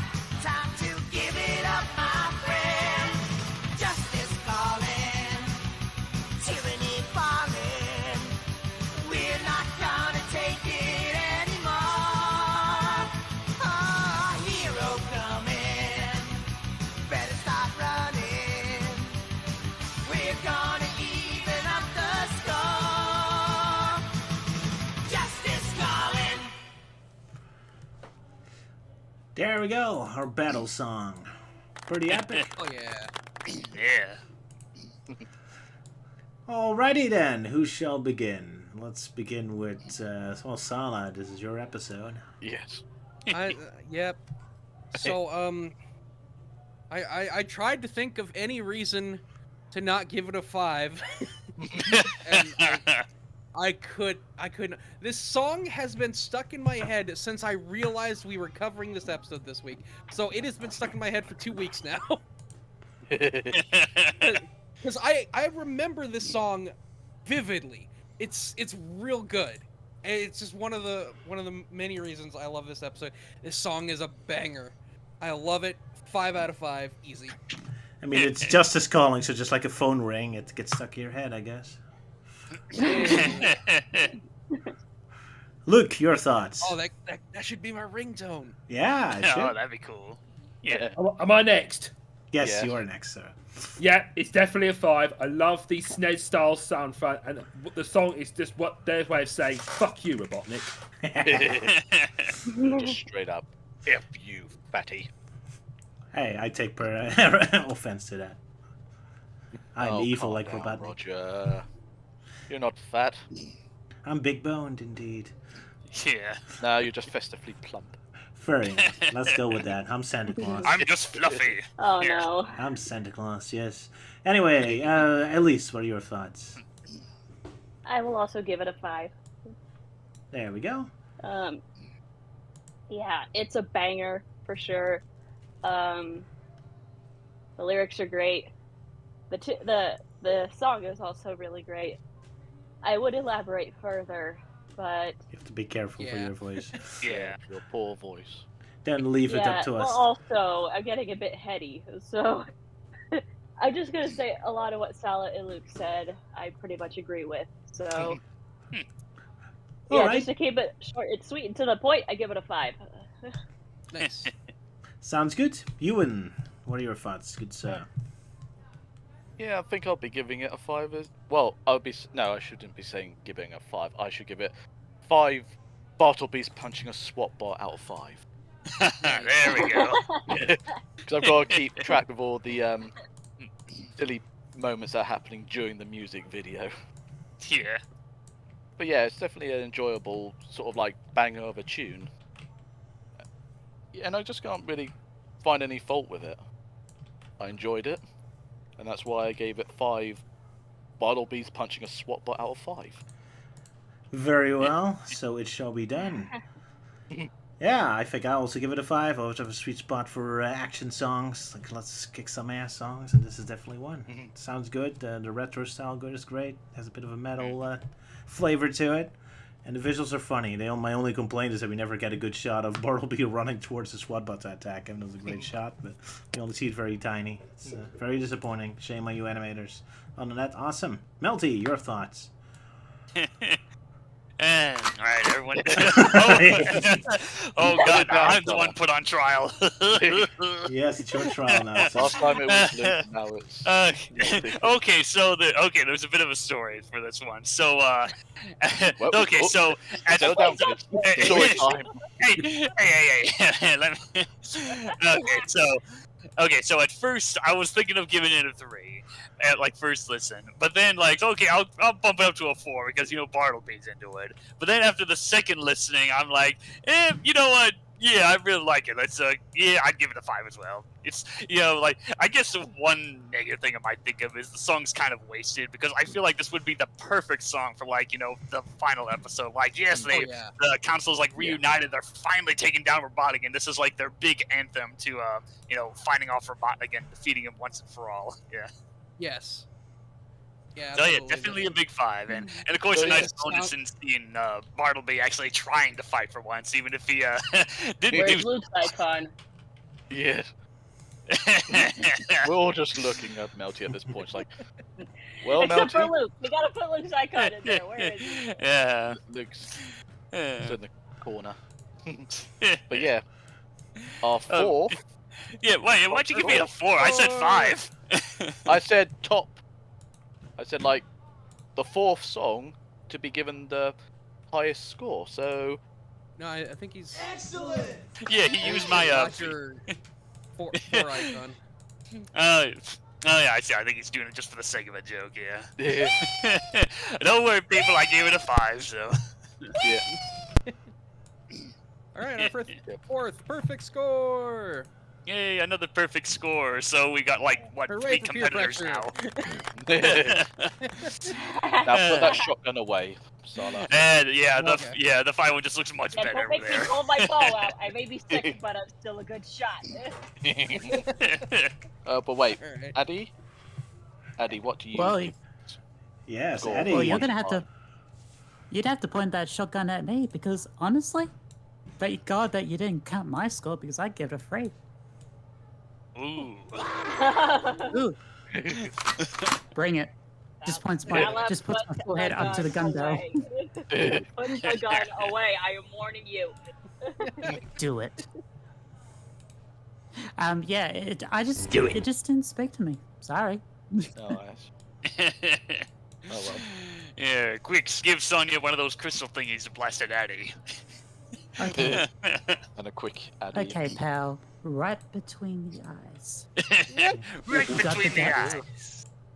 You got the guts? Hey, you know what the ultimate irony is? If we count your score, this song is gonna be the best scoring song because it gets 3 bonus points on top of perfect. So Hell yeah. if we count you in, this is gonna be the best song of all. Yeah. No, Well, no, no, it isn't. yeah. I can do that for you, Is. Yeah, I can do that for you. I think Addy gave that a 5 too, didn't you?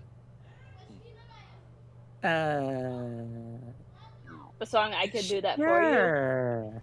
I know, we'll have to look back on it later. Yeah. What? Yeah. I'm sure you did not give it a 3. Because like you. You gave it a I high know you score like from that what one. I remember. yeah. So Oh, the last with her- the last time with I was her here, I score gave the for- song a 5, but this one I'll give it a 3. Yeah, okay. So I can do that for you would be the highest score if we count Addy's scores. All right, No. but that we won't. So sorry, Eddie. You can't cheat the system. Yeah, we got to keep things consistent. Of So course, do I gotta get keep shot in the things- head now? Correct. Well, then we got to keep things going. Yeah. Right, let's move on to the next song. The Art of Destruction, Okay. Sound of Freedom. I think I was slightly better prepared, although let's prevent Hopefully. a mistake. Yeah, hopefully. Fake Elise. Or Sound of Freedom. No, I'm not better prepared. I'm even worse prepared. So, anyone has something fun to say while I'm screwing around being worthless? I don't got nothing. Yeah. Excellent. But as we all know, Art has eyes for Sonya. Even to the no. point that he even morphed Not a out a full piano. character. Yeah, Dingo's got some competition now. Too bad. Oh wait, no, Bartleby's shit, the winner. shit, I forgot about Had. pipes. All right, I Too think many, I'm too many ready. characters in this series are attracted to Sonya. Yeah. Yeah, they just really love Sonya for her great, big, bouncy hair. Hair. Usually Sonic is the one who has way too many lovers, yeah, on the prowl. Yeah. Yeah. And he loves them because they want to kill him. Yeah. Exactly. Yeah. Sonic, I will destroy you. Have butt sex with me. No. So Well, hey, blame it on Roger. That came from one of his Elise cartoons. is not abused. Well, hey, at least, yeah, blame it on Roger. That was from the Sonic Free Riders in Minutes. You have to bring it back in Yeah, almost I- every Dissected Alive, huh? I'll I'll never live it down. Yeah. Well, I mean, Well, like, that's I mean, with how many times you say the word there, that it's like, yeah, you're just asking for trouble with people having too much fun with it. I sure did. Oh well. Alright, then let's remove this again. That joke has been disqualified. Anyway, everyone ready for the Art of Destruction, Sound of Freedom? Ready. Then a Aye. 3, a 2, and a 1.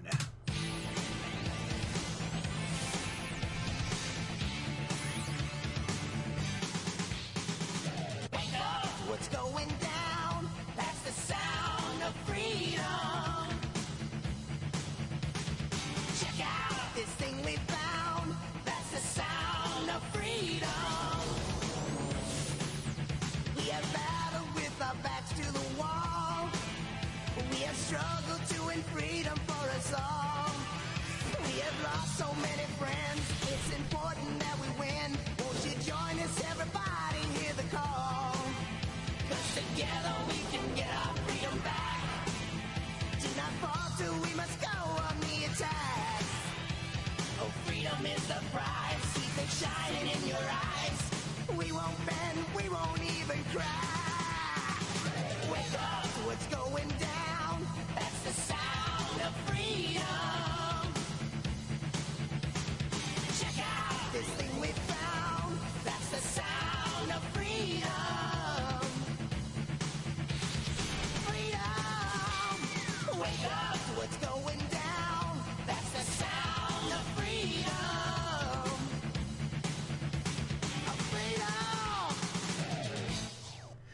There we go. So, Americans, Melty, Sala, Elise, is this proper American music? The new USA? Well, for the Theme? 90s, yes. For nowadays, no. That's debatable, for sure. All right, let's not go into that. So, Sound of Freedom. Well, Team America first. Melty, is this properly freedom-esque enough? Is this, Well, let's just say I'm glad that Art learned this particular song and not something worse like Being a Kid is Cool or some other trendy song on the show. The song has a nice beat, you know, positive message, you know, oh, freedom and justice, yeah, we're gonna take down Robotnik, that kind of stuff. And yeah, it seems like those always get like the higher scores. And you know, like for this one, it's yeah, I don't know. I mean, it's fine. I mean, like, the previous song was just, like, really good with that real, like, upbeat energy and whatnot. This one's kind of a little more slower, but, you know, it's fine. So, I'd give it a 4. Like, yeah, it's good. Alrighty. Sala, is this your new anthem? No. Nothing's gonna be Where the Sonic Underground for me. Yeah, this one's also great. It's fun. It sounds good. I do find it a little bit too repetitive though, so I will bump it down to a 4 as well. Alrighty. Well, final. Elise, is this American enough for you? Yeah, I'll give this one a 5. There we go. One American. True over American, Elise. unlike you two. Shameful. Yeah, it's got a good beat. I like the lyrics, and yeah, I like the message. Fair enough. Excellent. Yeah, what do I do? I kind of like that underlying dun, dun, dun, dun, dun, dun, dun. That sounds like pretty awesome. But yeah, like I already said, it's kind of repetitive. I think I'll give it a 4 as well. So that's my thoughts. Luke, your thoughts? I like it. I like the continuous rock music. Yeah, I'll give it a 4 as well. Alrighty. Euan, as an pre-American, what do you think? You were American. Well, I did enjoy listening to it. It's like definitely like a good sort of like beat to it, like dum ba ba dum ba ba dum. Yes. I mean, there's some mild repetition with like that's the sound of freedom. Which, let's be honest, if you gonna make a YTP, then you could just replace like the freedom with anything else. The sound of music. The sound of Roger complaining. That's the sound of Green Hills. No, then I'll be complaining. Yes. It's gonna be a YTP. Oh yeah. It's gotta be. It's gonna be a YTP. It's gotta be. That's the sound of dinner. Sound of peanuts. No. Yeah, that's the sound of love. But yeah, Green Hills are mad. If it was the Sonic Forces Green Hill, then yeah, I'd be screaming my head off like, ah, the pain. But yeah, I think I'll be very generous for it, and I'll give it like 5 like art eyeballs out of 5. I thought you were gonna give it like happy art out of 5. Yeah, I could have done, art. but there's no happy art on there. I'm just basing it on. Oh yeah, that's true. Yeah. So it's like 5 pairs of eyes out of 5. So that means you give it a 10 out of 5. Yeah. Maybe, but then again, I'm saying 5 pairs. Yeah. Which brings it to 26. Our first 26 since the castle episode. And now for a bonus round, Eddie, what do you think? Eddie. Addison fell asleep before the song started, so she gave it a 1. Ooh, you're being cynical today. Blame it on Manic. Yeah. Yeah, Manic didn't have a solo. That was short. That was a disappointment with the song. Yeah, but it might be the sound of America, but not the sound of Australia then, huh? No.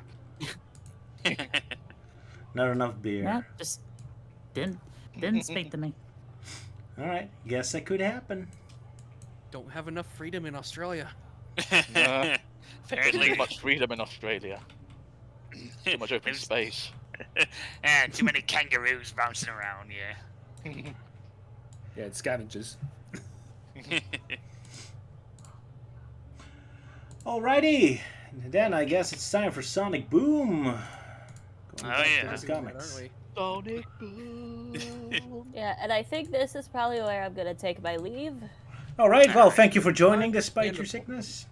I appreciate your Yeah, efforts. thanks, Yeah. guys. Yeah. Well, have fun with the rest of the stream. Sure, we Thank shall. you. I hope Yeah. you Really recover. well. Thanks. May you recover with plenty of. Chicken soup. Yes. And may you recover and have plenty of chuckles the next time we do Dissected Alive. Oh, next time well. I'm gonna go all out. Destroy us. Yeah. Mm. Well, thanks again, guys. I'll talk to you later. Sure. See you. Later. Yeah. Goodbye. Bye. Noodles. Ba-dum. She doesn't like. Sonic Yeah. Boom. Oh, Yeah, she so wouldn't we're be doing the Sonic only Boom, one. though. So yeah, onto the Sonic Boom comics, though now we're gonna do things a little more differently this time. What do you mean? How so? How so? I mean, sir? it's Euan's idea to do it. To do 3 of them, you mean, or what? Oh yeah. Yeah. Just so that for the final Sonic Underground episodes we'll be doing, the whole stream will basically just be underground themed. Yep, on the big finale and our final thoughts, yeah. All right. So we'll do 3 comics today. Hammer Space, Yeah. Oktoberfest, and the second one I don't remember. The Rock of Truth or Rock of Yeah. Justice. Yeah. There we go. Right. So, Oh, no, it's Sticks and Stones. That's the name of the story. Yes. of course, the obvious pun. But first of all, Melty, good sir, Hammer Space. Can you give us a Right, fine. synopsis? Yeah, I decided to be nice and give the story story description, yeah. So, right, so we've pretty much as where we last left off, Amy realizes, like, oh no, my hammer is missing, and then Sonic's like, oh, I mean, it's just a hammer. It's like, oh, bastard, it's my own hammer, it's my identity, and she's going all Karen on his ass. But then, like, oh, I mean, you got other skills, like, no, I still need my hammer, it's my true identity. And they started listening like possible. It's like, oh, maybe it's just left on the beach. Like, oh, now it's dirty. Like, oh, no, maybe it's stuck in the armor of the mech. Like, oh, now it's being kidnapped. And then, of course, Knuckles being the dumbass, like, oh, maybe it fell in the ocean. It's like, yeah, that would make things better. And of course, it doesn't. But it is a good idea, so he's not that stupid. It could have happened. Credit to him. Yeah. So anyway, like Styx kicks them out. It's like, okay, you bastards are gonna go and find that hammer while I try and comfort Amy. So. Yeah, so as the we get this full panel that's just, montage sequence, cha-cha-cha. So they're searching all over the place, Tails going through a hardware store, and Knuckles pulling out random things like, oh, jackhammer? No. Oh, hammerhead shark? No. Screwdriver? And, yeah, so while that's going on, Styx is trying to help Amy. He's like, oh, maybe I can let you borrow one of my weapons. Yeah, one of the few but jungle-themed aspects we get from this character. So, of course, pulls out her trusty boomerang that she rarely uses on the show and everything else. But, yeah, so Amy tries it, and, yeah, it doesn't quite work. Like, first it lands on the ground, and it knocks her out, and then she finally flings it, but apparently it doesn't come back. Yeah, so meanwhile, Robotnik's getting busy trying to get the big boy ready for next time he has to deal with Sonic and the gang. And it's like, oh, get this machine running. It's like, and Orbot's like, oh, yes, shall I stop water from being wet as well? Yeah, so, then they're complaining, like, oh, why don't we get a cool title card, like, name? So, like, they try it and it doesn't work. It's like, well, time well wasted. So, Q-Hot's going through the wreckage, and, yeah, he's going through it, and apparently he starts, pretty much making a whole bunch of references to Robotnik's other henchmen from various Sonic media, like SatAM and Adventures of Sonic and yada yada. But then he pulls out some of the rubbish, and it's like, oh, hey, it's a hammer. Oh, it's pretty. And it's mine, my precious. So another reference to an Eggman enemy, Gollum. He did have a Gollum in Sonic Adventure 2. Yeah. Right, so back with Amy, Styx decides to give her one of his staffs. It's like, oh, okay, it's kind of like a hammer. But then, like, Knuckles comes in, it's like, oh, hey, guys. And then, like, Amy, like, unintentionally, like, knocks out Styx with the staff. And then, like, oh, sorry, then knocks Knuckles off. So in other words, it's one of the few scenes in this comic that got me a chuckle. So Orbot sees Cubot like messing around, trying to do his best Carl Brutana Lanaluski with the whole widdly wee bit, and yeah, so Robotnik's getting himself ready, blah blah blah, and Orbot's like, "Oh, that's Amy's hammer. You know, we should really give it to the boss so we could use it." But Cubot's like, "No, you can't take my precious," and he threatens him by just recycling the same panel from the previous page. So the two robots are fighting it. It's like, "No, we must give it to Robotnik." Like, "No, it's mine." But then Orbot's like, this hammer is actually pretty cool. I want it." So they're still fighting over it. And Robotnik's getting the big boy like powered up. It's like, all right, time to go and fight the good guys. And then, they're still fighting. And then the hammer goes like bouncing all over the place and goes through the robot, which pretty much dismantles the whole thing. It's like, yeah, there it is. So yeah, Sonic and Tails are like still searching. Like, well, we combed the whole island, we found jack shit. But then suddenly, Amy's hammer conveniently lands in his hand. It's like, there, I found your hammer. It's a good thing because Amy's about to go all ham with a mace there. But yeah, she got her hammer. It's like, hooray! So yeah, then Six goes off. It's like, oh wow, I found it, the ultimate power, and then it ends. Dun dun dun. And then there's a silly off-panel. Yes, Sala, go ahead. So a funny little detail, it's like something that goes nowhere, is while Orbot and Cubot are fighting over the hammer, and Eggman's like, time to go, everything better be in tip-top shape. And just as he says that, like, they accidentally turn off the alarm, and Eggman's like, no alarms, that's a good sign. And it's like, oh no, the robot's just gonna take one step and then fall apart, but no, it actually just gets destroyed by the hammer. Yeah. Close enough. Yeah, that was a pretty funny one. The bit where Cubot was like referencing all the past minions, I was a bit annoyed that he didn't mention Grimer. How dare she? Yeah. Oh. Yeah. Poor Fleetway Sonic gets no love. Yeah. I guess Ian Flynn just isn't that familiar with Fleetway Sonic. Maybe Blasphemy. we should get him familiar with it. Yes, Melty Man, why don't you buy all the Fleetway comics and send them to his home? Like, I'm already blowing money trying to complete my Archie Sonic collection. Like, Fleetway Sonic's impossible to find here in America. fair enough. But yeah, I did like that Cubot actively mentioned like all of them. Scratch, Grounder, Snively, Sleek, Dingo, and even Deco and Boko. Yeah, my boys Deco and Boko. Yeah. Cubot is Yeah, not this- worthy enough to mention their names. The story was pretty No, bad. they just don't have the he just can't legally say them. Yeah. The story was pretty bare bones, but I do like the artwork. Artwork is Thanks, awesome. And Eddie, how was the representation of boomerangs according to you?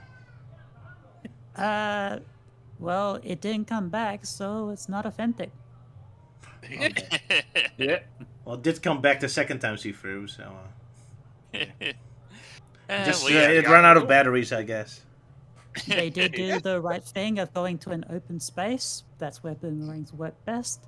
There looked like there is no wind, but it didn't come back, so I consider it faulty. It's not a boomerang; it's Yeah, a piece of faulty stick. boomerang. It's a stick. Just a stick. But yeah, going back to the artwork, yeah. So apparently, judging from the credits, drew this on a napkin was apparently done by Ryan Jampole. Yeah. Jampole? Yeah, Jampole. Oh, I thought you said Jampole. Jampole. Yeah. Well, I mean, that's how the last name is spelled. Yeah, Jampole. Oh, yeah. And Matt Herms is credited as crayons. Yeah. Yeah, Whoever he's was in definitely. charge of confusing at letterings is times. upside down. Yeah. These are some fun credits. Yeah, judge the book by this, or the cover. Yeah. Great jokes. Yeah, awesome art. Quickly also- popped on to Twitter to see, like, because there's a bit where Eggman's like, there's a sign that says, "Oh, what do you do to prepare for battle? And tell us on Twitter." Like evil battle prep. So I had a quick look. The top one's like a bit inappropriate, so I went for the second one, which says "I ate lemons." And I cuddle with my cat before an evil battle. I drink coffee. I watch 3 hours of Coco Melon and do a few lines of crack. I use lemons. Yeah, it's funny because of that whole. One of the Tails voice actresses did that whole, "Don't make lemonade" quote from Portal 2. Oh, okay, okay. I do like how the artist was drawing Eggman's like glasses, because whilst he's looking straight ahead, they just look normal. But whenever he's like looking somewhere else around the room, like the actual reflection becomes almost like pupils. Yeah, So that's a good idea. Because like seeing how he just moodily looks at Orbot for basically saying, like, "Oh, but that's your handwriting, sir." He does a very like, intense what? face, yeah. Yeah. It does me thinking like Roger's animations as well. How he does Robotnik's eyes sometimes. It makes him kind of resemble pupils. Oh yeah. Yep. Gotta do something. But yeah, very fitting for this off panel that Robotnik is reading through the fan mail, and the one that he picks out addressed to him is just him writing to himself. Sounds about right, yes. Yeah. Yeah. Because he loves himself that much. Yeah. Why shouldn't he? He looks dapper in the Sonic Boom universe.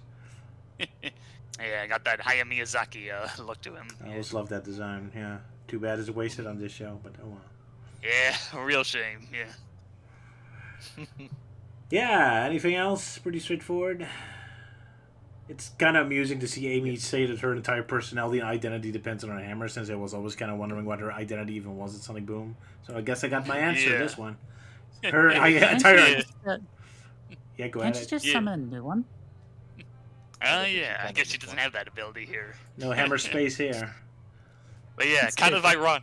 But yeah, it's kind of ironic how she complains like, "Oh, the hammer, it's my identity," even though like nowadays her Pico Pico hammer has become so, more and more irrelevant. Like especially in Frontiers when they really went all ham on the whole fortune cards as their moveset. To be fair, Frontiers, her identity and personality is kind of fading away anyway, so I guess it's only fitting. The title of the story is Hammer Space. Amy grabs her hammers out of hammer space out of nowhere. Yeah, they reference it. That's very bad of the writers. Comics, make no sense. Blame Ian Flynn again. Yeah. Well, you know what Roger Rabbit said, the jokes only work when it's funny. I guess now it's dramatic, so then the joke doesn't work anymore. Then it can only bend reality if it's amusing for a punchline. Which it's kind of a shame, especially with Styx. It's like, oh, I thought, she was good in the previous stories, like, they really lean more towards the jungle aspect. But then you got here where she has that whole, like, well, I guess the Illuminati's been, like, spreading my waffles or whatnot. It's like, and you fucking ruined it. I'm just the minority of people that just don't like Styx being all, like, random and blah, blah, blah. I wanted to be more jungle Tarzan.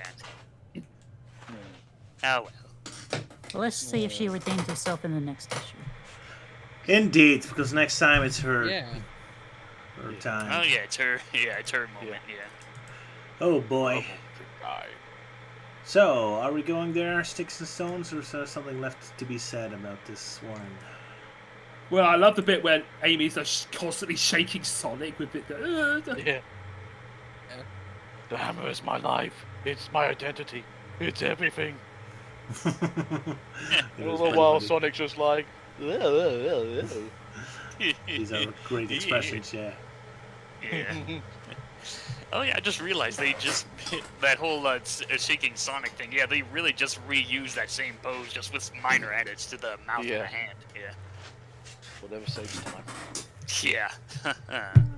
The cheaters, how dare they. It looks pretty different, actually. Yeah, I mean, it still looks similar to me. It's just he has his mouth open and has his hands moving. Oh, no. Yeah. Look at his back. His tail looks very different. His spines look very different. Oh yeah, now it does. Yeah. Oh, look at Amy. Her button at the chest suddenly disappears in the second one. So yeah, it is redrawn. Yeah. Okay. Very close, but it is new. Yep. So it is different. Apologies to the artist. You did do your efforts.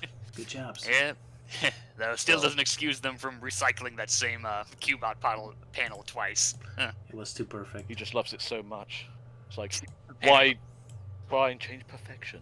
If anything, First maybe one was good enough. that's kind of the joke. That as soon as he gets intense, like immediately in that immediately in that specific zone.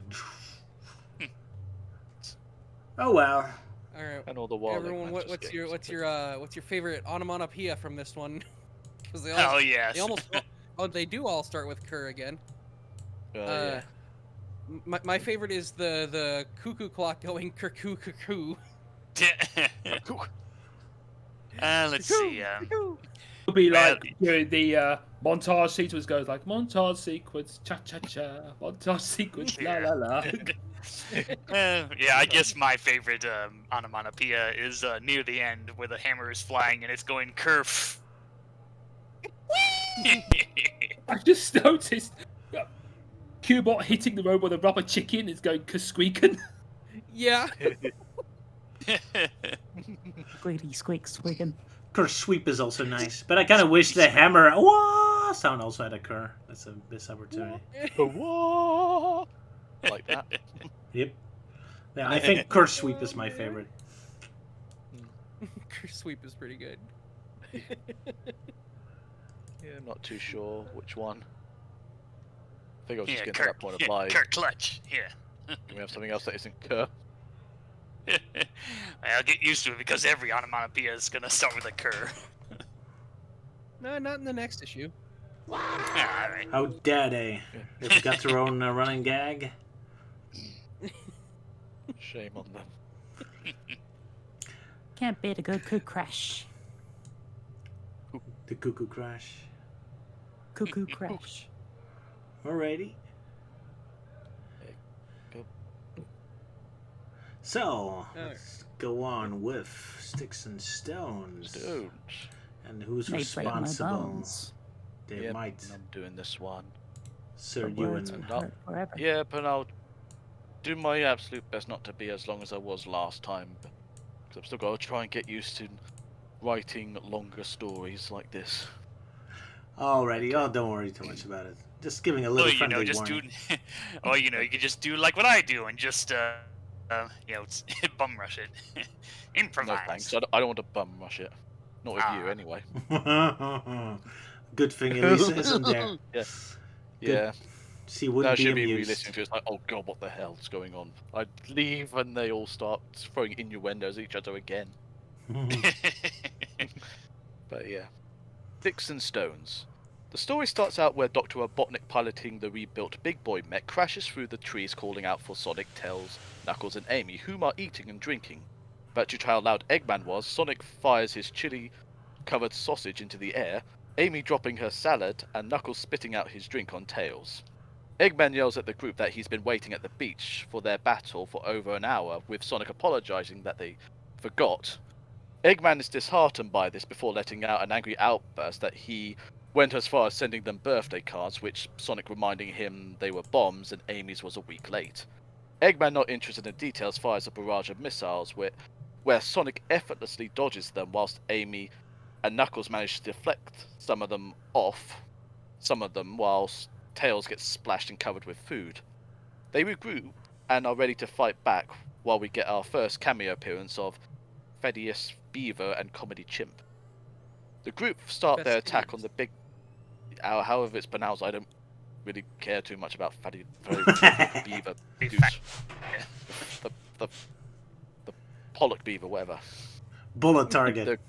The group start their attack on the big boy, but Eggman came prepared, having a hidden spring on the leg to bounce Sonic off it.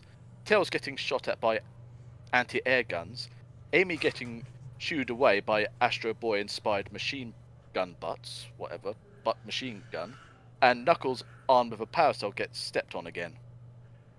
As the gang regroup, now seeing Big Boy as an actual threat, Sticks, after quickly scoffing as much floor food as she can, reveals she has a legendary weapon that will save the day, leaving everyone, including Eggman, curious. Sticks goes on how this weapon was forged by the ancients to ensure the light will drive away the dark, as she gradually reveals this weapon to being the Lock of Justice, which looks like a normal rock, resulting in everyone giving the appropriate response. Eggman is furious he got both worried and excited for nothing, with Sonic reassuring the angry Doctor that they will get back into position and continue the fight. Stick desperately tries to convince Amy that it is the Rock of Justice, but this just annoys her and tells her to stay out of the way if she's not helping, which leaves Stick slumped to the ground, upset by that remark as Amy runs off back to the fight. However, Eggman, feeling like his inevitable victory has been ruined, he considers leaving for home, but after a small pep talk and name logo drop from Orbot, this brings the Doctor back into a good enough mood to continue the fight. While the gang continue their fight with the big boy with no luck, Styx continues to try and convince them to using the Rock of Justice to no avail. Sonic and Tails team up with the almost forgotten Synergy Whip, with the two-tailed fox lifting the blue hedgehog up above the big boy as it fires more missiles at them.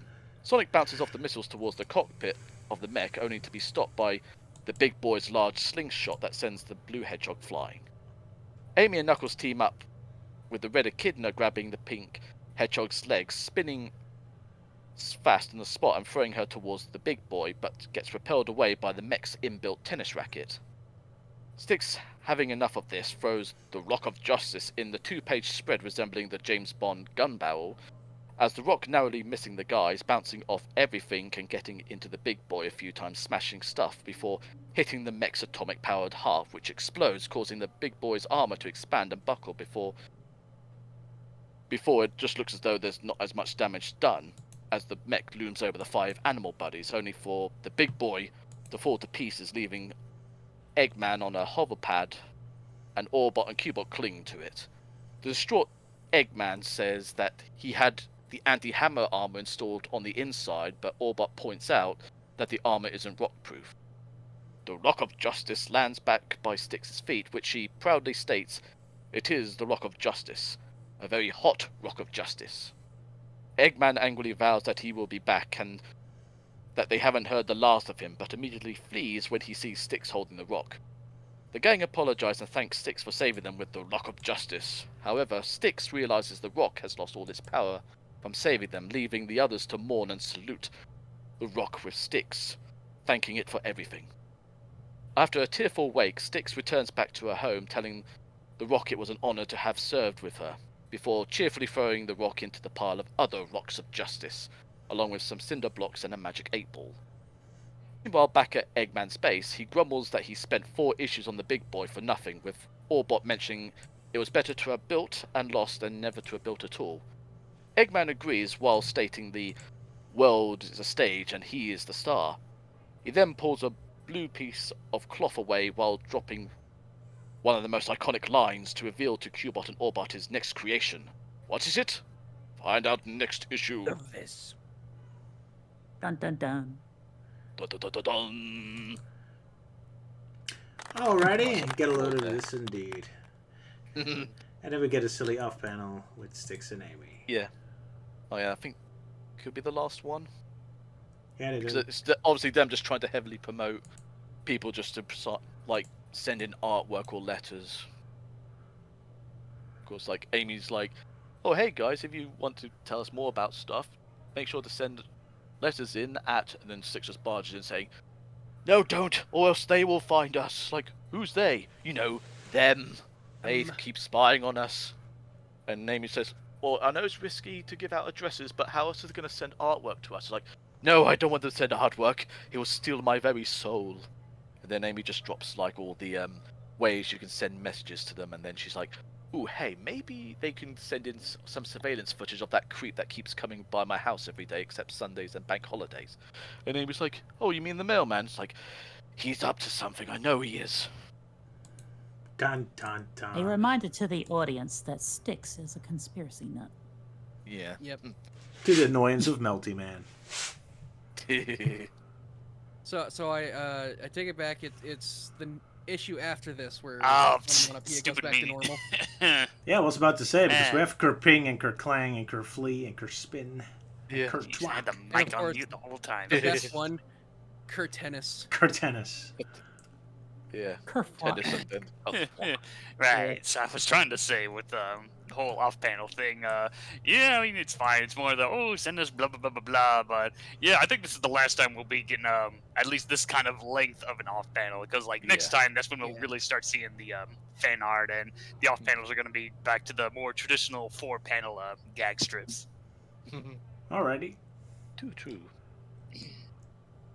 But yeah, I think we can all agree, like, the gun barrel sort of 2-page of the rock bouncing off everything, and avoiding everything and destroying everything is obviously pretty impressive. Pretty epic, yeah. Yeah, it's a nice shot. Yeah. Bit confusing to see what's going on. Bond approve of this. Yeah, Sean Connery himself. What more do you want? When I noticed the Kerr onomatopoeias were back. Oh, we've also got a couple of cuz in there as well.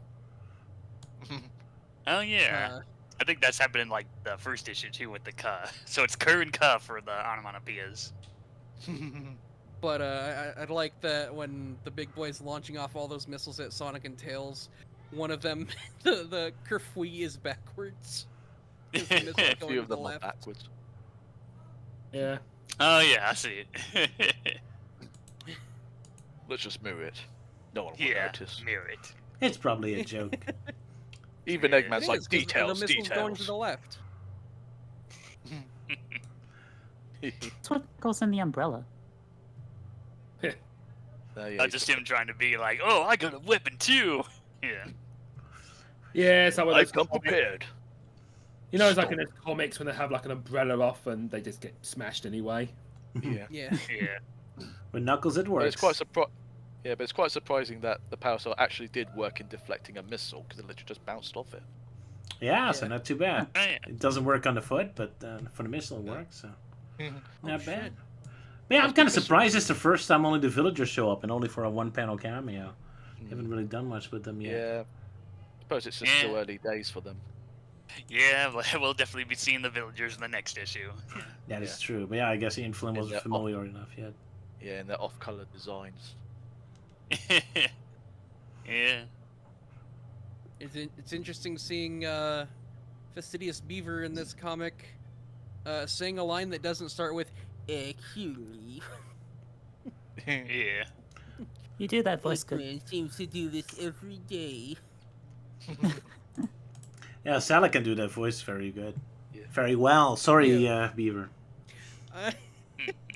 Yeah, when you did your first Sonic Boom Rogerified, I private sent Roger a voice recording of me just like, I'm very sad that you didn't use me for your video. Oh, really? And he's like, all right, fine, I'll make a second one and you can voice Beaver in that one. Yeah, you did a pretty good Eagle too. So, I wanted to say Sandy Eagle, but that's the Muppet. It's Soar the Eagle. Oh yeah, Soar the Eagle. Storm the Eagle. But that's, from no, that's Sonic Riders. Yeah. Yeah, Sonic Riders. No, that's from the Albatross. Yeah. We're going through a lot of fictional characters. Yeah. Yeah. So it's kind of funny. I was complaining a bit at the previous issue, like, oh, it's back to government conspiracies, politics, rainbow sticks. But it's like, here, this one actually is, back to sticks how I much prefer. Like, oh, this, ancient, like, rock thing. Yeah, it's going to be great. Yeah. So, yeah, it seems like the comics is just having this real back and forth of like, oh, okay, let's go Jungle Ham. No, let's go random meme shenanigans. Or, yeah. It's kind of interesting. We finally get to see what the ancients look like, and they're just Sonic and Knuckles, apparently. Yeah, apparently the original Sonic and Knuckles. Classic Sonic and Knuckles. Oh, I didn't even consider that. It does look like them. Oh, yeah. Oh, we're doing an alternative timeline. It's just like Mega Man Legends. Like, it takes place 100 years after the original. Also, this is one of the few times we see Sonic without his scarf. Yeah. Yeah. Oh, yeah, when he takes it off. Yeah. Right at the end. Yeah. Shocking. It's looks so naked without it. Yeah. Boom Sonic, Boom Sonic without his scarf looks naked. Same thing with Tails without his goggles on. Yeah, Tails takes off his goggles too.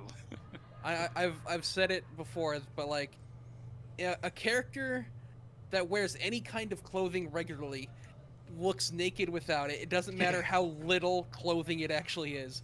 Scooby-Doo without his collar looks naked. That's true. This is true. I think it's because of the color, because the color really like adds a lot of attention. That's just a piece of clothing itself. Oh, yeah. But because It Scooby-Doo makes without like the a little color bit, is just brown with white, so you miss all the color. It makes a little bit of layer between Sonic's blue arms. That too, yeah. Yeah. Yeah. Can we just appreciate Knuckles' saluting face? That's a very good Ah, face, yeah. yes. Also, like, I don't know if this was intentional, but it feels like his arm is shaded in a way, Sonic's arm is shaded in a way that it feels like they originally drew it tan, and they're like, oh wait, we gotta make it blue on purpose this time. Yeah, that is true. There's definitely like a slight differences of blue in that panel. Yeah. Yeah, and they'll just use the eyedropper on a random part of his body that's blue. Yeah. I guess so. Maybe the colorist just didn't think it looked natural if his arms were the rest of his body. He's like, no, it's Sonic. His arm needs to be a different color. Needs to stand it's out. Boom Yeah. It's like, all right, drawing Sonic is normal. Did. Like, oh wait, this is Boom Sonic. Well, shit. I was wondering why he was wearing that scarf and the stupid sports tape. So he's And him having a drawing his bad hair arms day. tan. Were you saying something, Sala? I think you stopped halfway through a Oh, sentence. I said they're just so used to drawing his arms Yeah, tan. probably, yeah. Yeah. Poor artist working on autopilot. Yeah. Of course, a surprise appearance from the Synergy Whip, is it what it's called? Oh, yeah. They barely Yeah, used they're- that on the show, yeah. Yeah. They like rarely use it on the show, and I Yeah. feel like this is the only time they're gonna use it in the comics. So it's really forced in there. Oh, well. Yeah. Yeah. Just for the sake of marketing. They're like, oh yeah, buy the cool Sonic action figures with the electric ropes and blah blah blah. Yeah. Was there any synergy type thing with the actual boys when they came out? 'Cause I never did grab Yeah, those. I think there was for like the first series. I think. And Yeah. they quickly dropped it when the video game only uses it. Nobody cared about the video game. Yeah, I have to say, that Yeah. remains the funniest joke of all those comics. Seeing, like, based on the hit video game. Ooh. Yeah. Yeah. It's like, did they print these in advance? They must have. Must have. Unless they're Yeah. referring to like Shattered Crystal, because they I- tried to ignore like Rise of Lyric. Yeah. I trying don't to think retcon Sonic that. Shattered Crystal was much of a hit thing either. I mean, Yeah. it doesn't get shit on because it doesn't do anything terribly bad, but I think nobody Yeah, really cares either. I still wouldn't consider any of those Sonic Boom games a hit. They're not hits, no. And personally, I hate Shattered Crystal more than I hate Rise of Lyric, to be honest. Yeah, I mean, like, guess the 3DS games are that forgettable. Like, you know, that one guy that does that whole, like, oh, everything wrong with Sonic game, blah, blah, blah, as a parody to everything wrong with movies. Yeah, he's pretty much covered every Sonic game at this point, but apparently he can't be bothered to cover the 3DS games. Like, he covered the Rise of Lyric, but can't be bothered to do the 3DS games. Kind of shame because Fire and Ice was a pretty decent game, but nobody cares. Shattered Boom was so boring, nobody bothered with a sequel. Oh well. But yeah. Yeah. Guess we move on to the final one. Yeah, fairly well to the big boy, even though you do make a cameo appearance on cover 5. Alrighty. Ah, yeah. We finally move on to the next. So I guess a lot of running jokes get to drop now from this point on, huh? No more sound effects with Kerr, no more big boy. No more logo Yeah, I think the jokes. sound effects are still gonna stay. Yeah. One thing, can you go back to the first cover page? Just wanted to double check something. What about it? I know, just wondered, does it no like issue 5? Oh, issue The 5. issue 5 one, the next. I just wondered if it like actually still says based on the hit game. Yep, it still Yeah, says it still says that. Even on the variant cover. I was just wondering. But yeah, it does well. still say based on the new hit video game. Yeah. And we get to see Sonic's innards, and it's apparently an MP3 player instead of a brain. Anyone Oh surprised? yeah. Oh yeah, this is the first Boom comic to get a fancy variant cover. Yeah. And So we I- get to see all the insides of Sonic. Yeah, full of random You're- junk. Doing a dinosaur and a samurai sword. Yeah. Yeah, there's a guitar there. It's like, oh, hey, Sonic Underground reference, huh? Eh, Maybe. Ha. it'd be cool if it was his guitar. Oh, I also just noticed his ear has just a hedgehog in it. Oh, yeah. Or is that a mouse? No, I think that's a mouse, yeah. Oh yeah, it's just a mouse. Darn. Weird. Just go squeak, squeak. And the Yeah. scratches rings. Make of that what you will. Yeah. See, there's where he stores all of his rings. Yeah. Oh no. Yeah. The question. So every that time we he didn't does get the an answer pelvic to. thrust, it makes a ring sound. It's Yeah. a jangling noise. Yeah. And that's why Sonic can never get boned, because he makes too much noise doing it. Oh my god. Oh, The neighbours being like, Not "Oh approved. God, he's at it again." I think you can make an operation game out of this. Yeah, probably. Yeah, that does look like yeah. I'm surprised they had never done that. Like, I mean, they've done one for like freaking Nightmare Before Christmas, where you're taking all the bugs out of Oogie Boogie, but no, they haven't done Sonic yet. Guess that's one step too far. Yeah. Anyway, Luke, you were doing this, I think. Yes. Okay. Issue 5, Eggtoberfest. We start off with Sonic telling the audience that Eggman is selling a bridge to nowhere, which is just a picture of the Brooklyn Bridge, but nobody is interested. He mainly wants to sell a bridge so he can blow it up. He doesn't want to blow up his own bridge, you see. Sonic tells Eggman that nobody wants to buy his bridge as nobody trusts him. Eggman tells Sonic he is trustworthy as insert politician's name here. So he goes over to Comedy Chip, Boom's version of Krusty the Clown, who says that he would love to buy his bridge, except that he doesn't trust him. Eggman sits depressed in his evil lair, TM Evil Industries, wondering why nobody trusts him.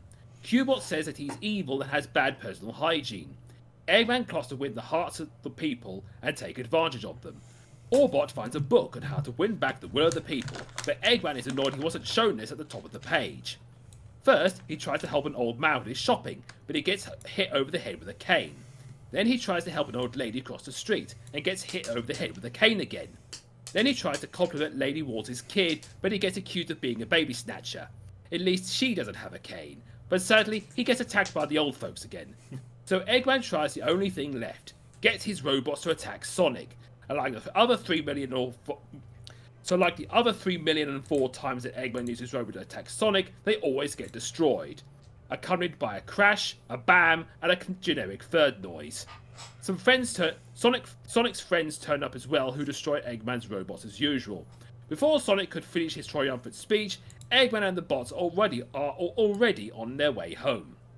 Back at the evil lair, Orbot tells Eggman, who is down the dumps again, that if everything fails, bribe the suckers. I mean the people with a party or a carnival. At the village, Eggman sends out flyers about his carnival called Eggtoberfest. The mayor tells Eggman that he can't plan a carnival without planning permission, fees, zoning restrictions, etc. Eggman is worried about going through hoops to get his carnival built. So after filling in the forms, taking an eye test, and mimicking the poster of Sonic the Movie, Eggman gets his planning permission. Then the mayor asks him about food and catering, so he jumps through more hoops, which should give him a nice score. And so he finally gets his carnival, which is situated near his lair and his bridge to nowhere. Eggman and his bots are sporting some very nice hats and lederhosen. The villagers seem to be trusting Eggman now. Eggman thinks about writing a book on how to win back the will of the people, which Orbot assures he has not been done before. Sadly, the rides aren't working, as Eggman forgot to hire ride operators, so it's just like being at Disneyland. Then the villagers go all angry mob on poor Eggman. Well, he did have an angry mob store at his theme park anyway.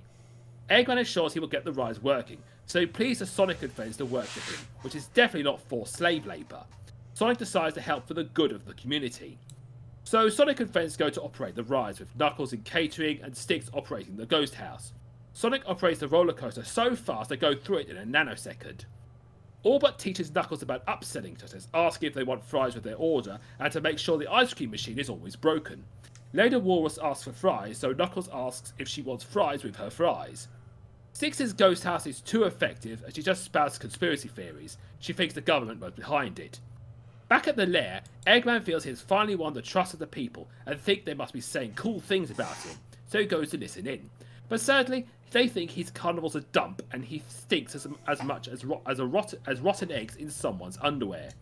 Eggman is annoyed that his carnival wasn't working, so he does the only thing he's good at, sending robots to attack the villagers. One big robot shoots a rocket at the Ferris wheel. Burmbot attacks the baby walrus on a tiny plane, who gets rescued by Tails. Amy uses the test your strength machine to take out a buzz bomber. Knuckles gets annoyed that Burmbot overcooked his fries, so he smashes the ground, making Burmbot fall into the water. The robot then gets run over by Styx on a boat and crashes into the bridge, like out of a cool stunt show. Sonic uses the Ferris wheel like a hamster wheel and smashes through the other robots, saving the day. The villagers treat Sonic and friends as heroes, giving them compliments, even if Styx freaked one guy out. Eggman sits among his ruined carnival, sad and alone, wishing he was carried on their shoulders. Eggman wonders if being evil is a bad thing. Comedy Chimp goes along to say that he is interested in Eggman's bridge to nowhere, but it got destroyed by Styx, so it's no longer for sale. So Comedy Chimp decides to go buy the go-kart. This gives Eggman an idea. An awful idea. Hang on, I'm finished. This gives Eggman an idea. An awful idea. Eggman had a wonderful, awful idea. In the off panel, which is a parody of Rocky starring Comedy Chimp, his coach is trying to inspire him by saying he's intrepid. He said he doesn't know the meaning of the word fear. Comedy Chimp said he doesn't even know the meaning of the word intrepid. No doubt many refunds were made after this bad joke. And Sonic Boom fan art. Yeah, I remember reading this issue and I kind of felt really sorry for Eggman. Like he was trying so hard to win, like to get people to trust him, trying to sell his bridge, but it just blows up on his face, and he just keeps resolving to like sending out robots because I feel like that's his resolution to everything. Just send out robots. Yeah. So yeah, if you thought like, this issue feels like something out of the actual Sonic Boom TV show, well, that's because Bill Freiberger actually wrote this. Makes sense. Yep. Yeah. That surprised me because there's a lot of actually funny jokes in there, although I kind of wish they pushed some of them further. But yeah, that explains why the villagers have much more of a role. Yeah. For obvious reasons, this has got to be my favorite plan that Eggman has ever come up with, coming up with his version of Oktoberfest. Yeah, that's pretty Because where awesome. there's Oktoberfest, there is meat and beer. Two things I love. I love the joke of Styx saying like, "Oh, the haunted house is actually the safe place, and everything outside of it's scarier." I kind of wish they brought that joke back at the end, where everyone is hiding in this ghost house to escape all the danger. Like, it feels like there could be a much better joke there, or maybe. Yeah, I'm kind of it's as some of you might have known, I just really don't give a shit about most of the villagers in Sonic Boom. It's like, oh, the comic, yeah, we get our first glimpses of Admiral Guy, ugly ass walrus lady, and asshole beaver, and other nameless ones that I can't be bothered to remember. They were not too bad in here. And I just imagine, like, as Sonic and his friends are saving the people in the park from the robots and all that, I'm just sitting at a nearby stand, just eating bratwurst sausages and drinking bottles of Linkwood and Glenfarclas. Whilst complimenting on a good show. Yeah. Good show. I'm quite entertained. I'd have to say I love that joke at the end for hooray for Sonic, hooray for Amy, and I'm scared of Styx. Because it's so random. Yeah, especially that face that Styx is making in that panel. Okay, so that and the whole fries with your fries bit, like those are like the only two jokes I found pretty funny. Like everything else was just I do like the scene of like the villagers going all angry mob on Eggman, who's wearing lederhosen, so it does look like something out of Frankenstein. And he's just like, where are they getting all their stuff from? And they all but just point out, we do have a store for selling the pitchforks and torches. Yeah. And he said, like, I could have gone with a cuddly stuffed animal shop. I kind of wish I had like a visual. What was that, Euan? Well, you never know. People might want pitchforks. And it's Sonic Besides Boom, for probably, yeah. Eggman with. Yeah, I mean, like in SpongeBob, like the citizens are clearly ready whenever they're getting into an angry mob. Which cartoon mob isn't. Well prepared indeed. Yeah. You were right that Burned our crops, poisoned our water supply, and brought a plague onto our houses. Yeah, I say, we tipped something over! Eggman tried really hard on this one. He Yep. tried to be Going for good. all those loops. Poor guy. If only he worked on his personal hygiene, he never bothered with that. Yeah. That was his fatal flaw. Yeah. Don't matter. And that's why he's never invited into any conventions. Oh, I'd have to admit, I also love the gag with the stick whacking. Like, finally he annoys a villager, doesn't whack him in the head, and the previous to his return. So I gotta give it to Bill Freiberger. He has very funny jokes here. I don't remember the show I being have this funny. noticed that when Eggman had to jump through a hoop on the panel, it almost predates the first Sonic movie poster. It's exactly the same pose. That's a good point, It yeah. kind of looks similar, yeah. Yeah, and when he was, and in the bottom of the page when Eggman jumps through the rings, it almost looks like when you get in the Sonic games where you have Sonic jumping through rings and you get like going, it's like neat, awesome, sort of thing. It does look like a Sonic video game reference, yeah. Although I don't think that was the intention of Freiberger. No. It would have been funny if he jumps through those hoops and randomly gets to a bonus level and like stuck in a special state. What's happening? Ah. But yeah, it's probably too meta. Yeah, I mean, there's probably enough room. Yeah, I mean, there could have been enough room to include a little bit that's like, where am I? Ah! That's what I would have done, but that's me. Yeah, I can imagine being in the bonus levels from the first Sonic game with crashes everywhere. Yeah. With the rotating levels. Yeah. That would have been a decent one. Eggman pulls off the Lederhosen pretty good. Yeah. Good. Sure does. Yeah. I mean, I guess that's the advantage of doing it in comic form. You can have more visual gags like that. In the show, they would never do that. It would be too expensive to update his model, I suppose. Yeah, too expensive, yeah. And I guess with this particular Eggman, it works because of the body structure, as opposed to, like, you know, the game one or the any other version. Yeah, it really works. He does have that, like, lumberjack body shape, yeah. Yeah. He does look more handsome here. Yeah. Looks very good on him, yep. Yeah, so, pretty good. What else? And I also that was like I also like the part where Orbot teaches Knuckles about upselling, like, oh, you have to ask for fries for every meal they ask. So when Lady Walrus asks for fries, Knuckles goes, would you like some fries with your fries? Yeah. So you want to go extra large with that? Yeah, one of the few jokes I found funny here, yeah. I've seen it memed a lot. I find it really interesting. Like, I really don't like this comic because, you know, written by Bill Freiberger, one of the show writers, blah, blah, blah. And yeah, Roger seems to like it more than the show. So I guess for Roger's case, he kind of thinks Bill Freiberger would be, like, better as a comic writer than a show writer. I mean, it helps on two levels. One, visually, it's much more interesting because with 2D art, you can do a lot more than 3D models. But I also think like the pacing is much better, so maybe it has to do with how you read a comic. But I mean, when it's really this flashy, then like the jokes hit much better. I think the show is way too slow and too kind of random most of the time. It really feels like a Looney Tunes cartoon. So yeah. But yeah, that's always the advantage that the comic has, is that it's definitely much more appealing to the eyes, and not like the show having that lame Family Guy budget of animation. It doesn't help. No, not at all. So yeah, I'm surprised how much I liked it. So there you see, Sonic Boom always had potential. It just never really got it for me.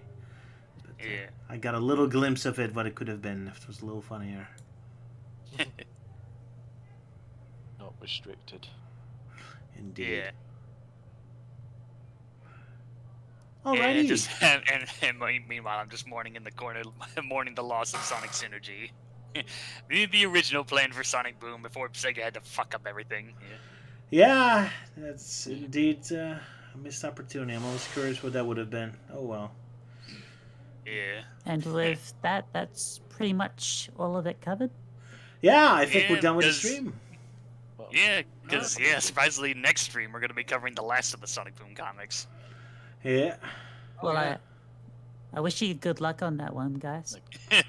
Thanks. So, like, one's a two-parter, and one's a two-parter. One is a single issue, but has two stories. So yeah, it's well, hopefully I'll survive. I'm sure you guys will do just fine. And thank you, Roger, for having me on as a guest. Sure. Again. Yeah. And doing the summary. Sorry, it went a bit long, but I covered it all. So You did cover it all, indeed. Well, I didn't give you any pointers at first, so I can't really blame you on that. Just giving a little warning for the next time, that's all. Yeah, we appreciated Yeah. it. We appreciate it, yeah. Yes. Most of us appreciated it. Roger didn't I'm a appreciate dick. it. I'm a jerk. Roger's ungrateful. Yeah. The Ungrateful grumpy old bastard. man at this point. Oh, really? I'm a really ungrateful asshole, yep. All right. Well, now I'm gonna head off. So Indeed. Alright. Yeah, you take care. Hugs and kisses to you all. Goodbye to everyone in the chat. Bye. Have a good day. Goodbye. Fairly well to the. Alright. So, it was a and, good stream. Yep. Anyone else have any final words for today?